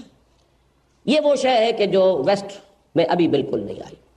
سوچ تو ہے، وہ سمجھ رہے ہیں کہ انفلیشن اور یہ چکر جو چل رہا ہے اس کا سب سے بڑا سبب سود ہے، لیکن اس سود کو ختم کرنا یا زیرو انٹرسٹ کا جو ایک کانسیپٹ دیا جا رہا ہے، یہ تقریباً ان کے لیے ناممکن ہے کہ اس کو وہ حاصل کر سکیں۔ وہ یا تو اس انتہا پر جائیں گے ٹوٹل نیشنلائزیشن، ورنہ یہ ہے کہ کوئی دوسری شکل نہیں ہے۔ اسلام نے یہ کیا ہے، یعنی وہ کام کہ جو مینجمنٹ آف کیپٹلزم کا ہے، جو کلیکٹیو انشورنس کا ہے، وہ کام بھی کر دیا زکوٰۃ اور عشر کے ذریعے سے، لیکن اصل جو کنٹریبیوشن ہے وہ سود کی حرمت۔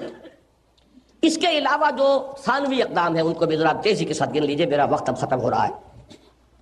میں نے ایک بات کی طرف اشارہ پہلے کیا تھا، چانس کو منیمائز کرنا۔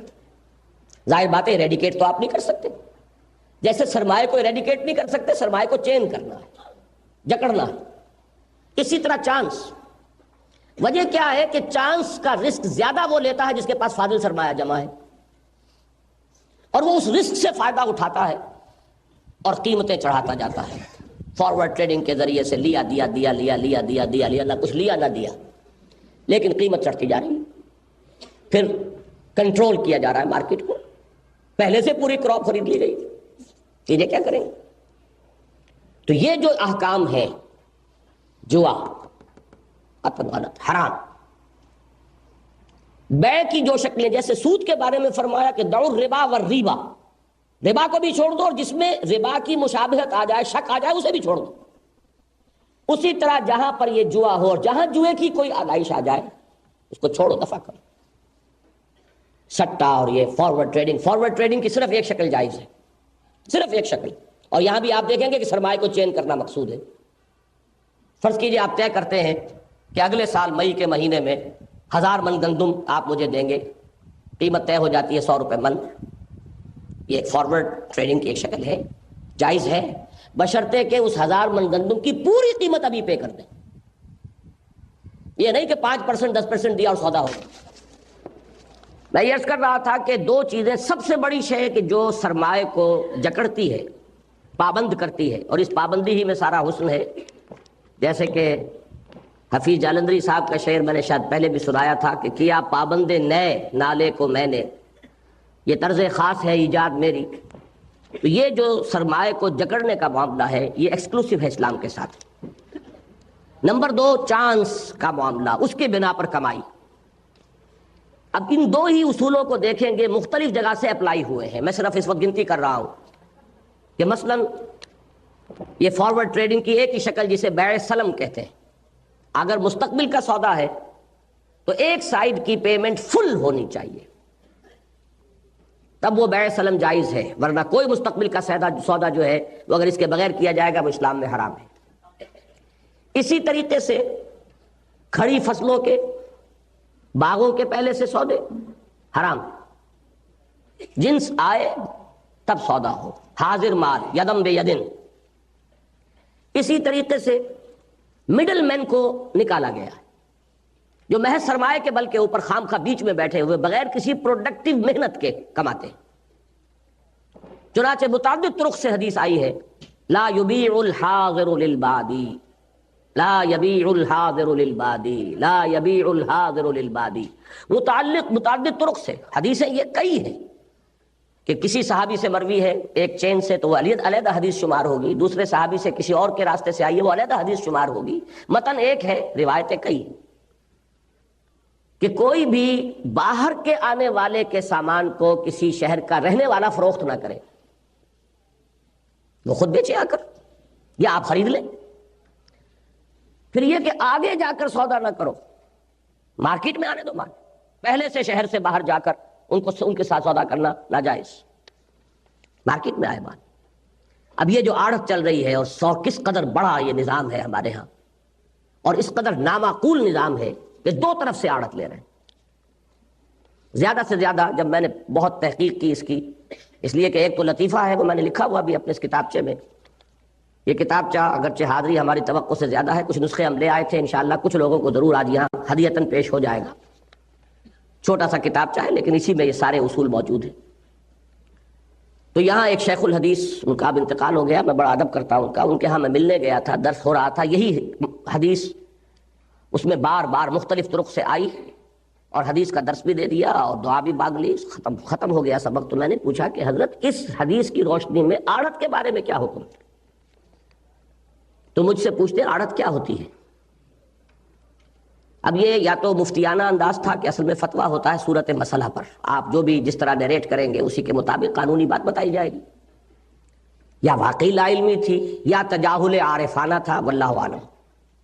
میں نے جب عرض کیا کہ اس طرح کچھ لوگ مختلف منڈیوں میں دکانیں جما کر اڈے جما کر بیٹھتے ہیں, باہر سے مال آتا ہے, نہ وہ خریدتے ہیں بلکہ یہ کہ وہ بیچتے ہیں اپنے اس اڈے پر, خریدار سے بھی پیسہ لیتے ہیں کمیشن, اور جو اس اڈے سے پر بیچ رہا ہے اس سے بھی لیتے ہیں. کہنے لگے یہ تو مطلقاً حرام ہے. زیادہ سے زیادہ جواز ہے یک طرفہ کمیشن کا, اس لیے کہ وہ وکالت ہو جاتی ہے. اب کس قدر معقول بات ہے کہ آپ ایک کے تو وکیل ہو سکتے ہیں, خریدار کے یا سیلر کے, ایک کے انٹرسٹ کو آپ سیف گارڈ کر سکتے ہیں. ایسا وکیل دنیا میں جو مدعی اور مدعا علیہ دونوں کا مقدمہ لڑے, وہ ہے جو آڑت کی شکل میں ہو رہا. اور پھر یہ آڑت جو ہے یہ بینکنگ بن گئی ہے, یہ رقمیں ایڈوانس کرتے ہیں لوگوں کو اور پھر پابند کرتے ہیں کہ ہمارے یہاں تمہارا مال آئے گا, اس قرض سے یہ منفعت حاصل کرتے ہیں. تو در حقیقت یہ تمام نظام جو ہے اس کی تو سٹریم لائننگ کی ضرورت ہے کہ دیکھا جائے کہاں کہاں وہ ربا اور ریبا اور یہ چانس والا معاملہ کس کس جگہ اس نے انفلٹریٹ کیا ہے.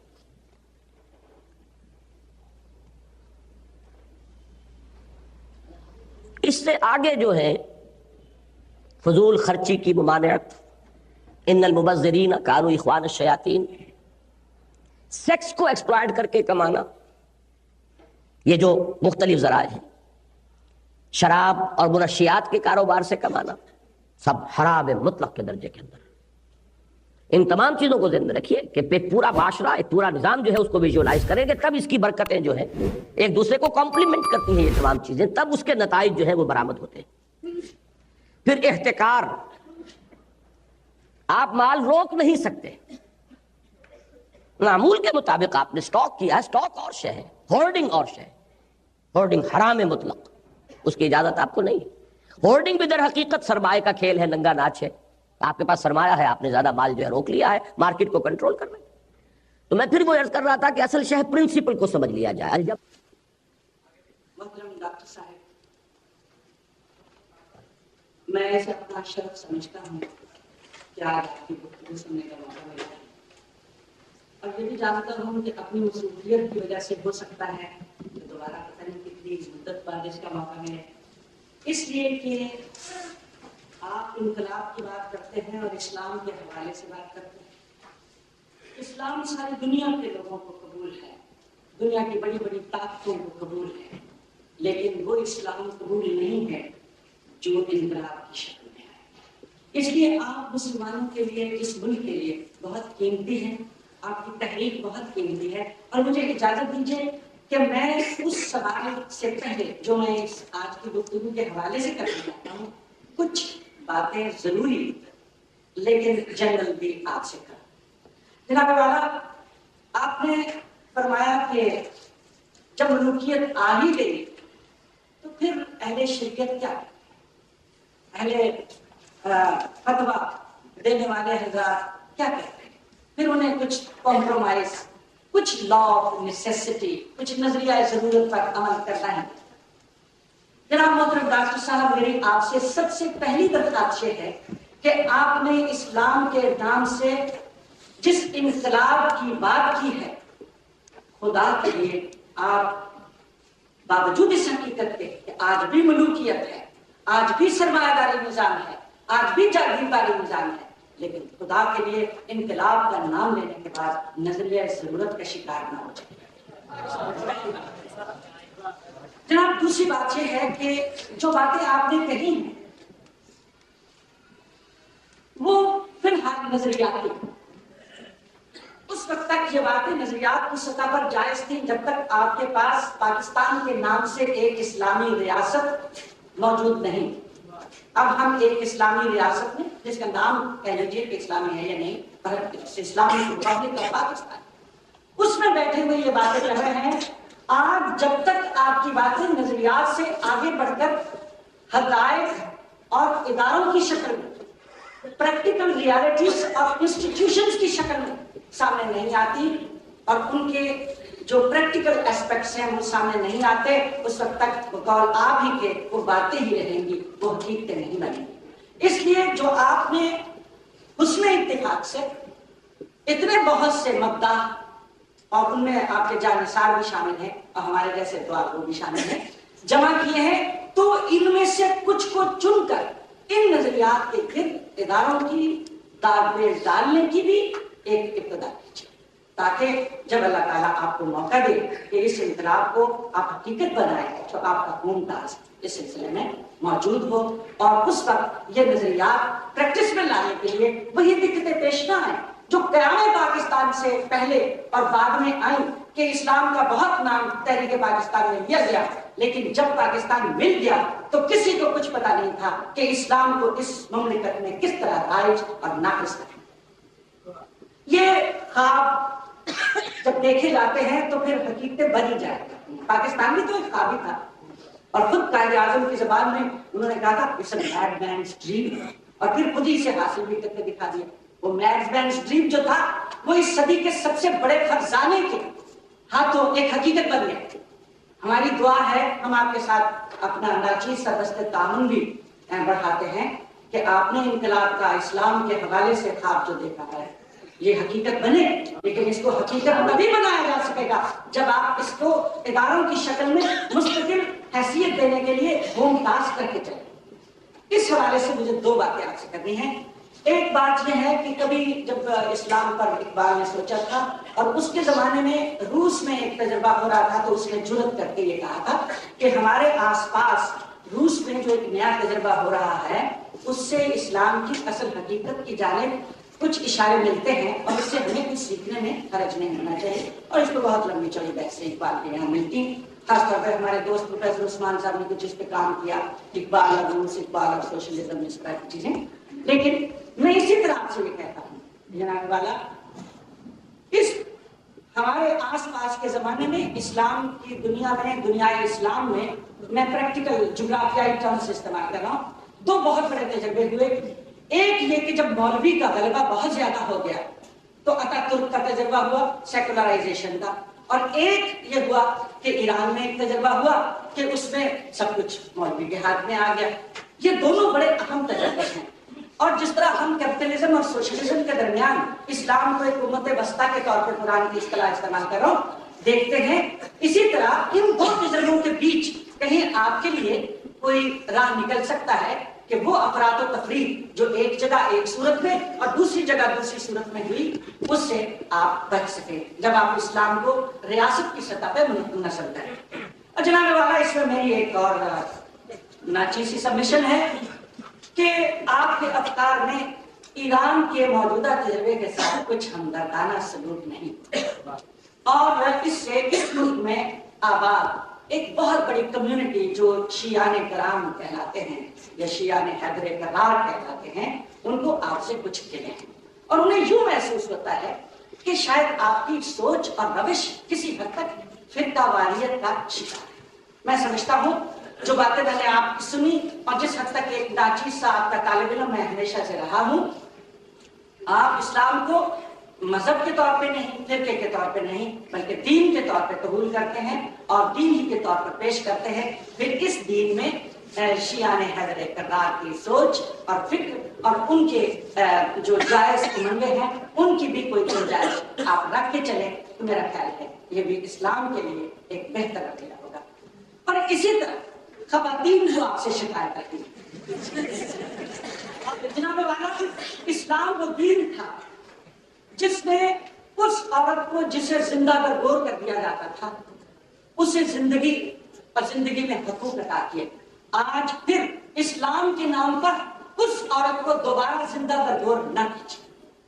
اس عورت کے جو حقوق اسلام نے، نبی کریم نے عطا کیے، اس کو برقرار تسلیم کیجیے اور انہیں اپنی زندگی میں اپنا رفیق سفر بنائیے۔ یہ تو میری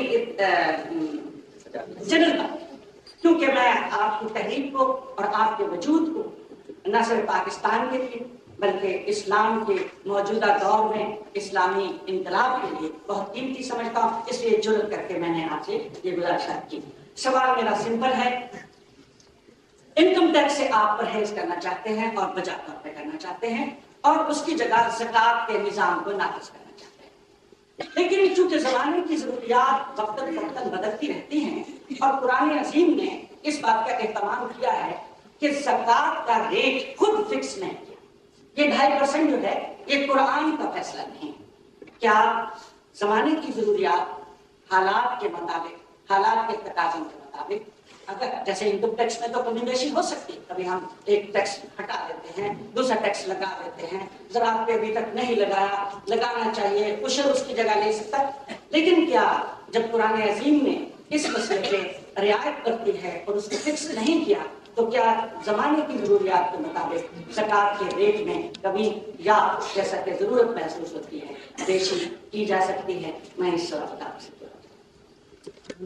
آپ دیے ہیں ان کا تو شکریہ، میں سمجھتا ہوں کہ بہت طویل قرض آپ نے آج ادا کیا ہے، لیکن یہ کہ اس کے بارے میں اس وقت میں کچھ عرض نہیں کر سکتا، اس لیے کہ وہ موضوع سے متعلق نہیں ہے، وہ اپنی اپنی جگہ پر، لیکن یہ ضرور میں چاہوں گا کہ پرسوں ضرور آپ تکلیف فرما لیں، تاکہ کم سے کم ایک حصہ جو ہے کہ میرا کانسیپٹ آف ریولوشن یا ریولوشنری پروسیس ہے کیا، وہ آپ کے سامنے آ جائے۔ باقی وہ خواتین اور اہل تشیع وہ مسئلہ جو ہے کبھی علیحدگی میں بات کر لیں گے۔ جہاں تک سوال کا تعلق ہے، اصل میں آپ کے اس سوال کا بڑا گہرا تعلق ہے سنت کی تشریعی اور آئینی حیثیت کے ساتھ، اور یہ ہمارا اس دور کا ایک بڑا کنٹروورشیل ایشو بن گیا ہے۔ میں پورے ایمفیسس کے ساتھ یہ اپنا موقف فرض کرنا چاہوں گا کہ میں سنت رسول صلی اللہ علیہ وسلم کو اسلامی قانون اور نظام کی ایک بالکل انڈیپینڈنٹ سورس مانتا ہوں کتاب اللہ کے ساتھ۔ وہ کتاب اللہ کے تابع سورس نہیں ہے، it's an absolutely independent source. اطیعوا اللہ و اطیعوا الرسول، اس اطیعوا کی تکرار ظاہر کر رہی ہے، جبکہ تیسری مرتبہ نہیں آیا وَأُولِي الْأَمْرِ مِنْكُمْ۔ بہرحال وہ ایک ہے، بنیادی فرق ہے۔ باقی زکوٰۃ کے معاملے میں میں یہ سمجھتا ہوں کہ چونکہ اس کا معاملہ عبادت کا ہے، اس میں سینکٹیٹی جو ہے عبادت کی وہ ختم ہو جائے گی بالکل۔ آج اس گئے گزرے دور میں بھی ایک شخص زکوٰۃ ادا کرنے کے لیے آمادہ ہوتا ہے، ٹیکس سے بھاگتا ہے، اس کو ٹیکس نہ بنائیے۔ لیکن اسلام میں زکوٰۃ کے علاوہ ٹیکسیشن ہو سکتی ہے۔ یہ کتابچہ پیش کروں گا، اس کو دیکھ لیجیے گا، اسلام کا نظام محاصل۔ کہ دوسرے ذرائع موجود تھے، ٹیکس تھے، میں نے نفی نہیں کی ہے اس جو بھی ضروریات ہیں دنیا کی، اس لیے کہ در حقیقت زکوٰۃ کا تو ایک خاص مصرف ہے، وہ صرف اس کھائی کو برج کرنے کے لیے، صرف وہی مصرف ہے اس کا، اسے آپ دوسرے مصارف کے اندر نہیں لگا سکتے۔ باقی ایک جدید اسلامی ریاست کی جو دوسری ضروریات ہیں، جیسے اب آپ کا شہر ہے، آپ کو سڑکیں بنانی ہے، آپ کو لائٹ کا، صفائی کا انتظام کرنا ہے، تو کارپوریشن ٹیکس نافذ کر رہی ہے، اپنی پراپرٹی ٹیکس نافذ کر رہی ہے، اسی سطح پر صوبائی ٹیکسز ہیں، پھر یہ کہ سینٹرل ٹیکسز ہیں۔ تو اسلام میں ٹیکسز کی نفی نہیں ہے، خلافت راشدہ میں بھی اضافی ٹیکس موجود تھے، امپورٹ ایکسپورٹ کے ٹیکس تھے، چنگی تھی شہروں کے لیے، مختلف چیزیں موجود تھیں۔ میں نے جو بات صرف کہی تھی کہ اصل میں اسلام کی ٹینڈنسی یہ معلوم ہوتی ہے کہ ٹیکسیشن کی بنیاد کو انکم کے حساب کتاب کے ساتھ نہ لنک کیا جائے، وہ ایک بہت لمبی کمبرسن اور اس کے اندر بہت ان پروڈکٹیو لیبر پڑتی ہے جس کا کوئی فائدہ نہیں ہے۔ ٹیکسیشن کی اساس جو ہے، اور یہ آپ کو معلوم ہے کہ ٹیکنیکل ایشوز ہیں، کہ ٹیکسیشن کی اساس جو ہے وہ در حقیقت انکم پر ہو یا پر کیپیٹا ہو یا پوزیشن پر ہو، ویلتھ پر ہو، تو اصل میں ہمیں یہ معلوم ہوتا ہے، یہ ہم انفر کر سکتے ہیں زکوٰۃ اور عشر سے، کہ اسلام انکریج کرتا ہے ٹیکسیشن اور پوزیشن اینڈ ٹوٹل پروڈیوس پر، اس میں حساب کتاب کی مصیبت سے آپ بچ گئے۔ لیکن یہ کہ اس کے معنی یہ نہیں ہے کہ زکوٰۃ کے علاوہ ٹیکسز نہیں ہو سکتے، ٹیکسز ہو سکتے ہیں، اور اس میں بس کوشش یہ کی جائے کہ اس کو اس حساب کتاب کے لمبے چکر سے بچا کر کسی اور نہج سے کیا جائے جس میں یہ ساری پیچیدگیاں نہ ہوں۔ زکوٰۃ ایک چونکہ عبادت ہے، اس کے اندر اس کا وہی حکم جس میں کہ سنت رسول صلی اللہ علیہ وسلم کے ساتھ اس کی نسبت ہونے سے جو اس میں ایک سینکٹیٹی پیدا ہوتی ہے، اس کو وہیں رہنا چاہیے۔ یہ تو خیر میں اپنا ایک ذوق کی بات کر رہا ہوں، لیکن دلیل میری یہ ہے کہ سنت کی تشریعی اور آئینی حیثیت جو ہے نظام اسلام میں وہ مستقل ہے۔ میرا یہ خیال ہے کہ اس لیے کہ دیکھیے لائن ذرا دیکھ لیجئے ماشاءاللہ جی بس آپ نے جبر کی بات کی، زکوٰۃ کے سلسلے میں ہماری تاریخ میں ایک بڑا مشہور بات ہے کہ جب صدیق اکبر کے زمانے میں کچھ لوگوں نے زکوٰۃ دینے سے انکار کیا تو آپ نے کہا کہ میری تلوار اس وقت تک بے نیام رہے گی جب تک میں اونٹ باندھنے والی وہ رسی جو زکوٰۃ میں واجب ہے وصول نہ کروں۔ تو جبر کا پہلو جو ہے اسٹیٹ میں کہیں نہ کہیں تو آ ہی جاتا ہے۔ دیکھیے اب اسی میں اصل میں آپ کی بات جو پہلی تھی اس کا ایک بڑا خوبصورت امپلائی ہو گیا۔ حضرت ابوبکر کا قول یہ تھا کہ اگر حضور کے زمانے میں وہ اونٹ کے ساتھ اونٹ کے باندھنے والی رسی بھی دیتے تھے تو میرے زندگی کے اندر یہ ترمیم نہیں ہوگی کہ صرف اونٹ آئے اور رسی نہ آئے۔ معلوم ہوا کہ اصل فعل نبی ہے کہ جو دلیل ہے اور حجت ہے کہ اس میں قطعاً کوئی فرق اور سر منہ تبدیلی میں نہیں ہونے دوں گا، جس میں الفاظ یہ تھے وَأَنَا حَيٌّ، اس حال میں کہ میں ابھی زندہ ہوں اور محمد کے دین میں ترمیم کی جائے گی صلی اللہ علیہ وسلم۔ تو دیکھیے جو لیگل لیول ہے اسلام کا اس میں جبر ہے، میں نے تو اس ہائر لیول پر کہا ہے، جو اسپرچول لیول ہے اس کا، اس میں جبر آئے گا تو اس کی ساری خوبصورتی اور حسن ختم ہو جائے گا۔ لیکن لیگل لیول، لیگل میں تو جبر ہوتا ہے، قانون کی سطح پر تو جبر ہے۔ جی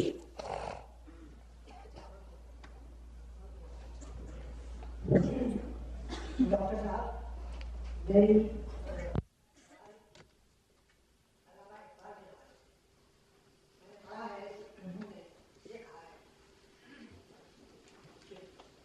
جو اسکول یا پھر مذہب کا کوئی حصہ ہے، دوسرا حدیث کے بارے میں حدیث منقسم کیا ہے، اس کو مذہب کا حصہ نہیں بنایا جاتا۔ چنانچہ انہوں نے کہا کہ اسلام میں سب سے حسین شخصیت حضرت امام ابو حنیفہ، لیکن حنفی لاء کو مرتب کرتے وقت انہوں نے ایک حدیث پر بھی انحصار نہیں کیا۔ مسئلہ یہ ہے کہ رسول کے بارے میں لوگ چاہتے ہیں وہ جو ایک عروج اور ایک مثال ہے، جس وقت آپ ایک کمپرومائز کا پروسیس اس میں انٹروڈیوس کرتے ہیں تو علامہ اقبال نے یہ بھی کہا کہ بہت جلد ان کی وفات کے بعد اسلام پر مخصوصیت اور یہودیت کا خلا، جس کی وجہ سے انہوں نے کہا میری ناقص رائے میں اسلام کبھی بے نقاب ہی نہیں ہوا۔ یہ اسلام کی وہ صورت جو رسول کے زمانے میں آئی تھی وہ کبھی دنیا میں سامنے ہی نہیں آئی، اس کو وہ موقع ہی نہیں بخشا۔ ہر امپیریلزم اور غلوبیت، ان باتوں کے پیش نظر سوال پھر یہ پیدا ہوتا ہے جو ہمارے لیے معاشرے کا ہمارے پاس پاکستان میں نہیں بلکہ سارے مسلمان ممالک میں اس وقت سامنے آتا ہے کہ مسلمان کوئی ہے. دوسرا سوال یہ کہ اسلام کا کوئی عمل کرتا ہے. کل میرے پاس ایک ہندوستان کا ایک کشمیری مسلمان آیا, اس نے مجھے کہا کہ ہمارا صرف لگاوت سے جڑتا ہے اور ہم ہندوؤں کو وہاں کچھ نہیں کہہ سکتے ہیں آپ, جب ہم یہ دیکھتے ہیں کہ پاکستان میں مسلمان کا خون ہے. تو ہم نے تو یہ ملک مسلمانوں کے لیے ایک تحفظ کلچر اور کسی باتوں کے لیے, لیکن جب یہاں ہم مہیا کرتے ہیں یا ہم ان لوگوں کو جنہوں نے اسلام کے لیے جان دی اس پاکستان میں, تو وہ ہم یہاں آگے نہیں دیتے, تو کہاں گئے اسلام کی انٹرنیشنل ہوگی. تو یہ میرے گزارش ہے کہ اس کے متعلق اصل میں کچھ متعلق تو نہیں ہے میری گفتگو سے یہ آپ کی گفتگو, لیکن یہ کہ بہرحال آپ نے بات فرمائی ہے تو میں کچھ تھوڑا سا عرض کرتا ہوں. علامہ اقبال کی کوٹیشن جب تک لفظ بلفظ نہ ہو وہ گفتگو کی بنیاد نہیں بن سکتی. میں آپ کی بات کو لیتے ہوئے بھی کہ اگر انہوں نے یہ فرمایا ہے تو صرف یہ عرض کروں گا کہ حدیث واقعی دین کا جز نہیں ہے, دین کا جز سنت ہے. سنت کو جاننے کا ایک ذریعہ حدیث ہے, اور اس سے بھی اہم تر ذریعہ تواتر عمل ہے جو امت کے اندر چلا آ رہا ہے. لیکن سنت لازماً دین کا جز ہے, انڈیپینڈنٹ آف قرآن, کتاب و سنت, کتاب و سنت. اس اعتبار سے یہ جو آپ کی گفتگو ہے اس سے مجھے بنیادی اختلاف ہے. باقی یہ کہ خود آپ کے ہاں بھی وہ کنٹرڈکشن ہے. آپ فرما رہے ہیں کہ جو حضور کا دین تھا وہ پھر بے نقاب نہیں ہوا. بے نقاب تو ہوا, تبھی تو حضور کا دین وہ ظاہر ہوا حضور کے دور میں اور خلافت راشدہ میں. اس کے بعد اس پر پردے پڑ گئے مجوسیت کے.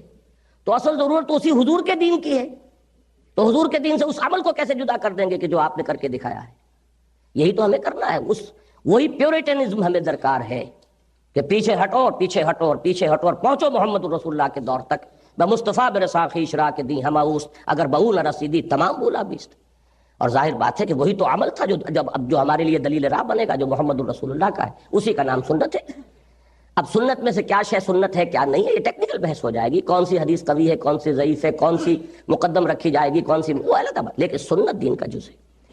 امام ابو حنیفہ کے بارے میں بھی جو باتیں آپ نے فرمائی ہیں وہ میں ادب سے عرض کر رہا ہوں کہ بہت ہی ناواقفیت پر مبنی ہے. امام ابو حنیفہ بہت بڑے محدث تھے. یہ علیحدہ بات ہے کہ کسی شخص کی ایک حیثیت غالب آ جاتی ہے دوسری حیثیتوں پر اور پھر وہ حیثیت نظر نہیں آتی. خود حضور کے مطالعے میں سیرت میں ہم سے یہ غلطی ہوتی ہے کہ ہم یہ ہر وقت حضور کو رسول ہی ویژولائز کرتے ہیں. کسی وقت وہ, اور میں آخری بات کہہ رہا ہوں, کسی وقت وہ صرف سب سالار کی حیثیت سے ایکٹ کرتے تھے اور اس وقت دوسروں کے مشورے کو اپنی رائے پر مقدم کر لیتے تھے. حالانکہ رسول کی بات کے اوپر تو کسی کی رائے مقدم نہیں ہو سکتی. اس لیے کہ جب غزوہ بدر کے لیے حضور نے جو جگہ کیمپ لگانے کے لیے فرمائی, لوگوں نے عرض کیا کہ حضور آپ اجازت دیں تو ہم کچھ عرض کریں. اگر یہ وحی کی روشنی میں ہے تو ٹھیک ہے, لیکن اگر آپ کا ذاتی یہ اجتہاد ہے تو ہمیں موقع دیجیے. تو انہوں نے اجازت دی. عرض کیا کہ جگہ وہ موضوع ہے ہمارے کیمپ کے لیے. آپ نے فرمایا ٹھیک ہے, اکھاڑو یہاں سے وہاں لگا دو. تعبیر نخل کا معاملہ مشہور ہے. تو یہ چیزیں ڈسٹنکٹلی اس وقت بھی تھیں کہ کون سی چیز دین ہے اور کون سی چیز حضور کی ایک ذاتی رائے کے درجے میں ہے جس کو آپ نافذ نہیں کر رہے. اس درجے میں بھی آیا ہے معاملہ. یہ میں آپ کو واقعہ سنائی دوں کہ حضرت بریرہ ایک لونڈی تھی, کنیز, کیا معاشرے کے اندر مقام تھا ان کا, اور ایک غلام تھی حضرت مغیث, ان کے عقد میں تھی. غلام اور کنیز کا عقد تھا ان کے مالکوں آقاؤں کی اجازت سے. یہ حضرت عائشہ کی کنیز تھی. حضرت عائشہ نے انہیں آزاد کر دیا. اب آزاد ہو گئی تو ان کا سٹیٹس اونچا ہو گیا, اور اس میں اسلامی قانون اجازت دیتا ہے کہ اب وہ نظر ثانی کر سکتی ہے کہ میں اس غلام کے نکاح میں رہوں یا نہ رہوں. جیسے خیار بلوغت کا ایک معاملہ ہمارے ہاں چلتا ہے قانون میں, اسی طرح کا معاملہ تھا. انہوں نے کہا میں تو اب مغیث کے گھر میں نہیں رہوں گی. انہیں تھی بے انتہا محبت, اب روتے پھرتے تھے, حضور کی خدمت میں حاضر ہوئے, حضور آپ میری سفارش کیجیے. حضور نے بلایا, بریرہ کیا حرج ہے اگر تم مغیثی کے گھر میں رہ جاؤ. تو فوراً پوچھتی ہیں حضور یہ آپ کا حکم ہے یا مشورہ. ایک کنیز ادنا, وہ بھی جانتی ہے, فرق کر رہی ہے. حضور نے فرمایا نہیں مشورہ ہی ہے, حکم تو میں نہیں دیتا. تو عرض کیا حضور یہ مشورہ مجھے قبول نہیں. تو یہ تمام چیزیں اس سنت کے اندر موجود ہیں. یہ سنت کوئی ایسی جامد شے نہیں ہے, اس کو سمجھنا پڑے گا. اور امام ابو حنیفہ کا میں واقعہ آپ کو بتا دوں, چونکہ اہل تشیع کی بات بھی ہوئی ہے تو ذرا اچھا ہے کہ اس میں ایک وہ ربط قائم ہو جائے گا. حضرت جعفر صادق رحمہ اللہ جو ان کے چھٹے امام ہیں, تم کے بارے میں امام ابو حنیفہ کو معلوم ہوا کہ مجھ سے ناراض ہیں، تو حاضر ہوئے کہ معلوم ہوا کہ آپ پوچھنا کہ ہاں میں ناراض ہوں، میں نے یہ سنا ہے کہ تم اپنی رائے کے مقابلے میں ہمارے نانا کی حدیث کو رد کر دیتے ہو، اور یہ میں پہلے کہہ چکا ہوں اصحاب الرائے میں سے وہ ان کا شمار ہوتا تھا۔ کہا حضرت نہیں، بالکل نہیں، اگر آپ کو کسی نے کہا تو غلط کہا ہے۔ دو مثالیں پیش کی۔ دیکھیے، اگر میں اپنی عقل سے کام لیتا تو موضع کے نیچے مسح کرنے کا فیصلہ کرتا، نہ کہ اوپر۔ یہ سنت رسول ہے جس کی بنا پر میں نے یہ فتویٰ دیا ہے کہ موضع کے اوپر مسح ہوتا، حالانکہ زمین سے تو لگا ہوا نیچے کا حصہ ہوگا، گندگی کے ہونے کا امکان کوئی ہے تو وہاں ہے، اوپر تو نہیں ہوتا۔ لیکن میں نے اپنی عقل اور قیاس کو پیچھے ڈالا ہے اور محمد الرسول اللہ کے فتوے کو۔ اسی طرح میں اگر اپنی عقل سے کام لیتا تو حائضہ عورت کی نماز کی قضا لازم کرتا۔ نماز مقدم ہے صوم پر، نماز تو الصلاۃ عماد الدین، لیکن محمد کا فیصلہ ہے صلی اللہ علیہ وسلم، ایام ماہواری کے اندر جو روزے قضا ہو جائے ان کی قضا تو دینی ہوگی، لیکن جو نماز رہ گئی اس کی قضا نہیں ہے۔ تو میں تو سنت کو آگے رکھتا ہوں، اپنی رائے کو نہیں۔ یہ ہے امام ابو حنیفہ۔ تو کچھ چیزیں ہیں جو مغالطے ہیں عوام کے اندر پھیلے ہوئے، تو ذرا ان معاملات میں تحقیق سے کام لیجیے تو انشاءاللہ مسئلہ کھل جائے گا۔ اصل میں 6 لیکچرز میں کیا کچھ لکھا ہوا ہے وہ پھر بہت بڑی بحث کی بات ہو جائے گی، لیکن یہ کہ چلے جی آپ لیجیے گا جی۔ محمود مرزا صاحب تو ہمارے بہت ان کانفرنسز میں محاذات میں آتے رہے ہیں، ان کے مضامین وغیرہ آپ پڑھتے رہے ہیں۔ اب ذرا وقت کا خیال رکھیں۔ کیا حنیف رامے صاحب کو نہیں جانتے آپ؟ آغا شوکت علی صاحب البتہ یہ ہے کہ زیادہ معروف نہیں ہے، تو ان کو پہلے شروع میں تعارف کرایا جا چکا ہے۔ باپ چلیے۔ ڈاکٹر صاحب، آپ نے اسلام کے معاشی نظام کے 2 تصور پیش کیے ہیں۔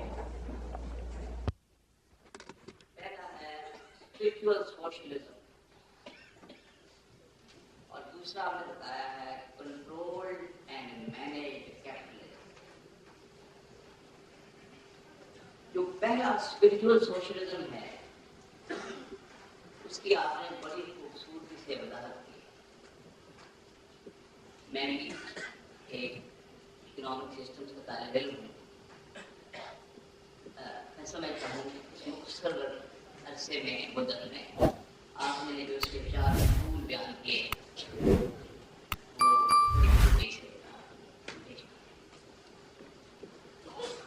لیکن آخر میں جب یہ 4 آپ اصول بیان کر چکے آپ نے یہ کہا ہے کہ یہ روحانی سوشلزم یا اسپرچول سوشلزم ہے، اس میں کوئی جبر ممکن نہیں،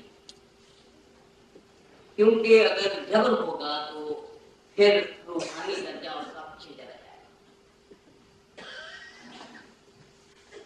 میری گزارش یہ ہے کہ اگر ہم سسٹم کی بات کرتے ہیں تو اس میں 1 ڈگری جبر آتا ہے، مگر وہ سسٹم نہیں ہے۔ معاشی سسٹم ادارے سازی کو کہتے ہیں کہ معیشت کے ادارے کیا کیا ہوں گے، اور اگر آپ وہ ادارے بنائیں گے تو اس میں پھر قانون آئے گا اور اداروں کی شکلیں آئیں گی اور پھر اس میں رضا نہیں رہ جائے گی۔ اس لیے جب ہم سسٹم کی بات کرتے ہیں تو اس میں 1 ڈگری انسٹیٹیوشن میکنگ کی آتی ہے اور قانون کے نفاذ کی آتی ہے، اور قانون کے نفاذ میں جبر تھوڑا سا آتا ہے۔ اور اگر آپ جبر کا ایلیمنٹ کمپلیٹلی اس میں سے ایلیمنیٹ کریں گے تو پھر آپ سسٹم کی بات نہ کیجیے، پھر آپ اکنامک سسٹم کی بجائے کہیے کہ یہ اسلام کا ویلیو سسٹم۔ اس میں فرق، ویلیو سسٹم کے اوپر اکنامک سسٹم اور اس کی انسٹیٹیوشن میکنگ ہوتی ہے۔ جب آپ اکنامک سسٹم کی بات کرتے ہیں تو محض ویلیو سسٹم پر سے ختم نہ کیجیے، بلکہ ویلیو کی بنیاد کے اوپر ادارہ سازی ہوگی۔ میرا خیال ہے کہ آپ کی سجیشن کو تو میں قبول کرنے کے بالکل تیار ہوں، جس میں ایک اصطلاحی سا معاملہ ہے. ایک ہے تصدیق کے لیے، بات کو سمجھانے کے لیے.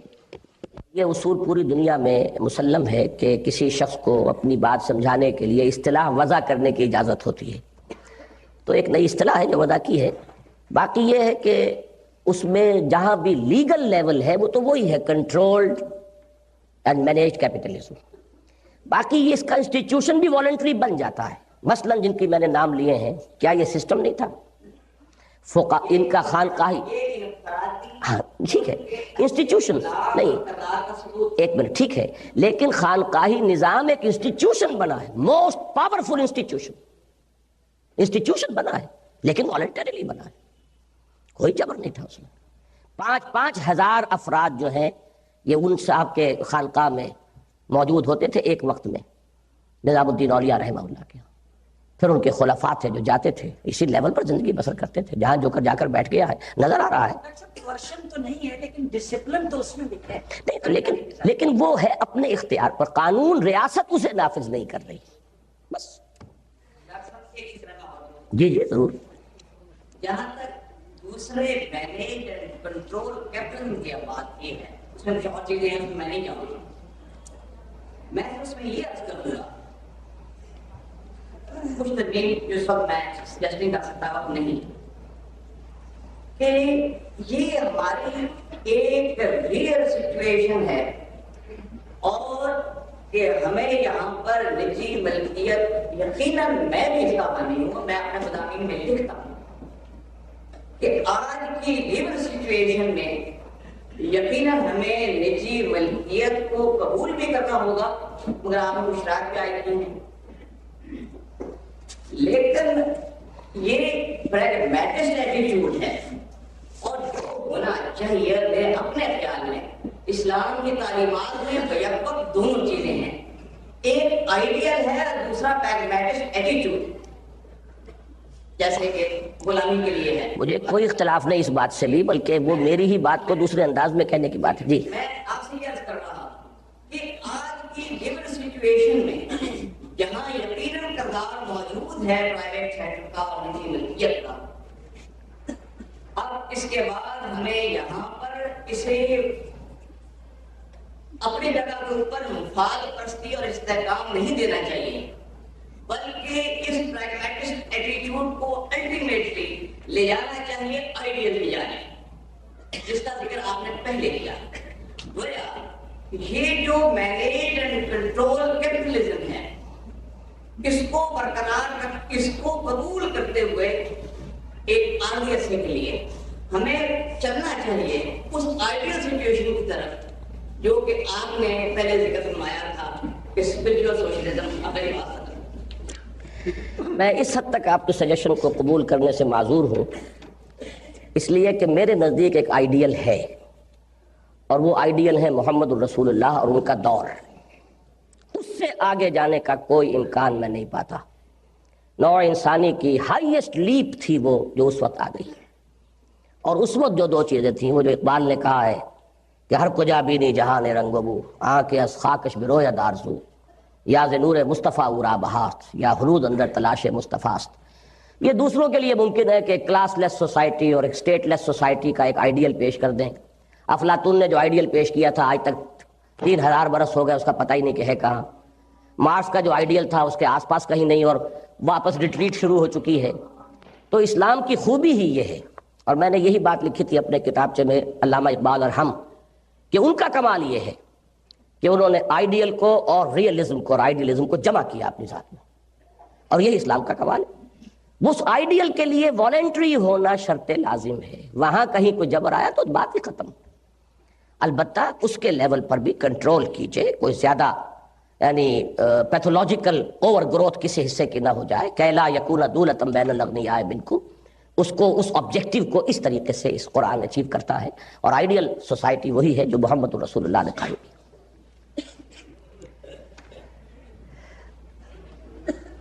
شیخ محمود احمد صاحب، ان کا تعارف ہو چکا ہے، پچھلے سال ان کی بڑی زبردست تقریر ہوئی تھی. نہیں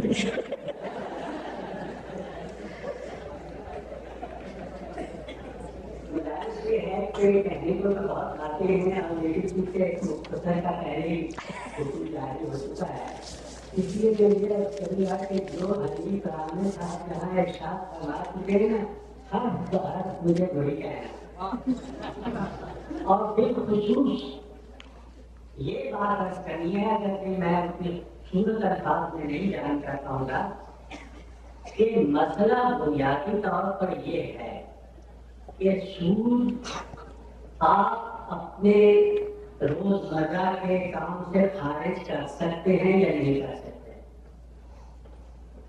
اگر آپ اسے خارج کرنے پر ابھی تک قادر نہیں ہوئے، 40 سال تو اس ملک کے بنے ہو گئے ہیں، 47 مسلمان ملک ہیں، ان میں سے کوئی قادر نہیں ہوا، کہتے سب ہیں کہ سود حرام ہے.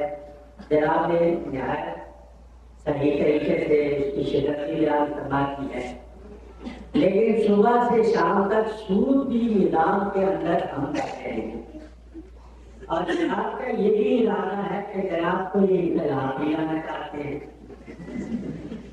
اور وہ انقلاب کیا اس سودی نظام کے اندر آئے گا یا سودی نظام کو ختم کر کے آئے گا؟ کیونکہ سودی نظام کو ختم کرنا تو خود اتنا بڑا انقلاب ہے کہ اس کے بعد آپ کے اتنے مسائل حل ہوتے ہیں. افلاس کا مسئلہ حل ہوتا ہے، غربت کا مسئلہ حل ہوتا ہے، یہ جو انفلیشن ہے اس کا مسئلہ حل ہوتا ہے، یہ جو ان امپلائمنٹ ہے، کوئی دنیا کے سارے معاشیات کے ماہر آپ یہاں بٹھا لیجیے جتنے آپ کے اس وقت ساتھی بیٹھے ہیں، وہ سارے مل کے یہ جواب نہیں دے سکتے کہ انفلیشن کا کیا جواب ہے، کیا حل ہے. وہ جواب نہیں دے سکتے کہ ان امپلائمنٹ کا کیا حل ہے. وہ جواب نہیں دے سکتے کہ فسکل ڈیفیسٹ کا کیا حل ہے. جناب انقلاب لانے چاہتے ہیں، پتا کریں کہ آپ اس میں کامیاب ہوں، لیکن اللہ کے نزدیک مقبول وہ صرف ایک ہی صورت میں ہو سکتا ہے. تو اس کی ابتدا اس بات سے کریں کہ سود کو ختم کیسے کریں گے، اور ختم نہیں کر پائیں گے آپ جب تک آپ کو یہ پتہ نہ ہو کہ اور یہ طے نہ کر لیں کہ اسے کیسے ختم کرنا ہے. یہ ایک خاصا پیچیدہ مسئلہ ہے اور اس میں اتنے مسائل جمع ہوتے ہیں آگے کہ جب تک اس پر پوری سوچ و بچار نہ کی جائے گی اور پورا ایک ڈھانچہ اور ایک نظام نہ بنے گا اس وقت تک سود کو ختم نہیں کر سکیں گے، اور جب تک سود ختم نہیں کر سکیں گے اسلام نہیں آ سکے گا. بہت سی اور باتیں تھیں لیکن ان کا اشارہ میرا یہ خیال ہے کہ مجھے اس پر کچھ بھی عرض کرنے کی ضرورت نہیں ہے سوائے اس کے کہ آپ کی کتاب سے مجھے اتفاق ہے، لیکن وہ گھنٹی باندھے کون، who should bell the cat, وہ کام بغیر انقلاب کے ممکن نہیں ہے. اور انقلاب ہمیشہ کسی معاشرے میں آتا ہے، اسے ایکسپلوڈ کرتا ہے، اس کے اندر ہی سے آتا ہے، اس کے سوا کوئی چارہ نہیں ہے. اس لیے کہ واقعتاً صحیح بات ہے، سود کی ریڈیکیشن خود ایک ٹوٹل ریولوشن ہے، لیکن یہ نہیں اچیو کی جا سکتی بغیر ایک ٹوٹل ریولوشن کے. چلیے ڈاکٹر صاحب نے خوبی کے ساتھ اسلامی معاشی نظام کی بنیادی خصوصیات اور فیچرز اس کے بیان فرمائے. میرا خیال ہے کہ یہ فیچر جو ہے جو آپ نے بیان فرمائے ہیں اس سے کوئی ناواقف نہیں ہوتے، کیونکہ مدت سے کتابوں میں، تقریروں میں، کتابات میں یہ چیزیں تفصیل کے ساتھ، جماعت کے ساتھ پیش کی جاتی ہے کہ سود حرام ہے، اور کمال بازی حرام ہے، اور قرض حرام ہے، مال کا روکنا حرام ہے، ہولڈنگ حرام ہے، ساری باتیں، اور زکات دینا واجب ہے. اور اس طرح مطلب صرف یہ ہے کہ اتنی مدت سے یہ نظام نافذ نہیں ہو سکا ہمیشہ. تو اصل تدبر اس بات کا کرنا ہے کہ نافذ کیسے کرنا ہے. انشاءاللہ پرسوں میرا خیال ہے کہ جتنے اسلام کی اخلاقی ویلیوز ہیں اور آخرت کا خوف ہے، موت کا ڈر اور جواب نہیں اور باز پرس کا جو مسئلہ ہے، جتنا زیادہ اس کو بھرا گیا ہے تمام عامت الناس میں کہ مال اور اولاد اور پیسہ اور اقتدار اور شہرت اور ان پہ آ جانا، یہ سب کے سب بیکار چیزیں ہیں اس اگلے جہان میں باز پرس کے وقت. جتنا اس پر زور دیا جائے وسیع پیمانے پر اور لوگوں کو موٹیویٹ کیا جائے گا کہ وہ خود ہی اس کو سود کو سخت غلط سمجھے اور قمار بازی کو غلط سمجھے اور گھوڑے کو برا جانے اور جنس کو برا جانے، تو وہ خود جب یہ ان کی پیوریفیکیشن ہوگی نا، تو اس کے نفس ہوگا تو یہ نظام نافذ ہونے کی صورت پیدا ہوگی۔ یہ جو خصائص آپ نے بیان فرمائے ہیں یہ بلا شبہ کوئی نئی باتیں نہیں، یہ بہت سے لوگ واقف ہیں، میں نے جیسے بیان سارے موجود ہیں۔ اس لیے تدبر اور اس پر زیادہ کیا جائے کہ کس طرح نافذ کرنا ہے اس کو، میرا ہمارا سیاست یہ ہے کہ وسیع پیمانے پر یہ آخرت کا خوف جو ہے مسئلہ ہے، اور یہ جو عارضی چیزیں ہیں، مال اور اولاد اور جائیداد اور شہرت اور اقتدار اور اختیارات، یہ سب بیکار ہیں اس جواب دینے کے سامنے۔ تب لوگ جو ہے موٹیویٹ ہوں گے، خود اپنے آپ کو تیار کریں گے ان چیزوں سے ڈپارٹ کریں گے۔ یہ تو ایک گزارش کی چھوٹی سی سوال یہ کرنا صحیح ہے۔ ایک حدیث مبارک ہے، نبی پاک صلی اللہ علیہ وسلم نے فرمایا کہ اگر کوئی تم میں سے یتیم کے مال کا مالی ہو تو اس کو کاروبار میں لگائے تاکہ وہ اسے زکوٰۃ ہی نہ کھا جائے۔ اس کا مطلب یہ ہوا کہ مزاربت کا ایک بالواسطہ ارشاد نبی صلی اللہ علیہ وسلم سے یہ ہے ہمارے تک موجود ہے۔ اور دوسری بات یہ ہے کہ موجودہ معاشرے بلکہ ہر معاشرے میں بے شمار بیوائیں اور یتیم اور ضعیف اور اپاہج ایسے لوگ ہوتے ہیں جن کے پاس ورثے کی وجہ سے یا کسی وجہ سے دولت ہوتی ہے اور خود اس کو انویسٹ نہیں کر سکتے، تو مزاربت میں دینے کے لیے مجبور ہوتے ہیں۔ اور تیسری بات یہ ہے کہ دور حاضر میں انفلیشن کی بنا پر افراط زر کی وجہ سے روپے کی ویلیو گرتی جاتی ہے مسلسل، تو اصل زر بھی اس کو اصل شکل میں نہیں مل سکتا۔ لہٰذا میں سمجھتا ہوں کہ مزاربت کو آپ نے فرمایا تھا کہ جائز ہے مگر مکروہ ہے۔ میں چاہتا ہوں کہ آپ مکروہ اگر ہے سند ہے تب بتائیں، اگر نہیں ہے اس کو مکروہ قرار نہ دیا جائے۔ صحیح ہے کہ لیگل لیول پر وہ جائز ہے، میں نے اس سے ریلیٹیولی 2 ہائر لیول سے نیچے اترنے کے اعتبار سے مکروہ کہا ہے، وہ اخلاقی لیول پر مکروہ ہے۔ دیکھیں جیسے میں عرض کروں، ربا کا لفظ بھی قرآن مجید میں جو مکی صورتوں میں آیا ہے وہ انفاق کے مقابلے میں آیا ہے، اور مدنی صورت میں آیا بیع کے مقابلے میں آیا ہے۔ یعنی کوئی شخص اپنے پاس مال رکھتا ہے اور وہ نہیں دیتا لوگوں کو ان کے احتیاج کو رفع کرنے میں، چاہے وہ نصاب کا ہوا یا نہیں ہوا ہے، لیکن اس کو دینا ہے۔ ایک وہ زکوٰۃ ہے جس کی پہلے میں نے آیت پڑھی تھی والذین هم للزکاۃ فاعلون، اور یہ مکی آیت ہے جبکہ ابھی زکوٰۃ کا نظام تھا ہی نہیں۔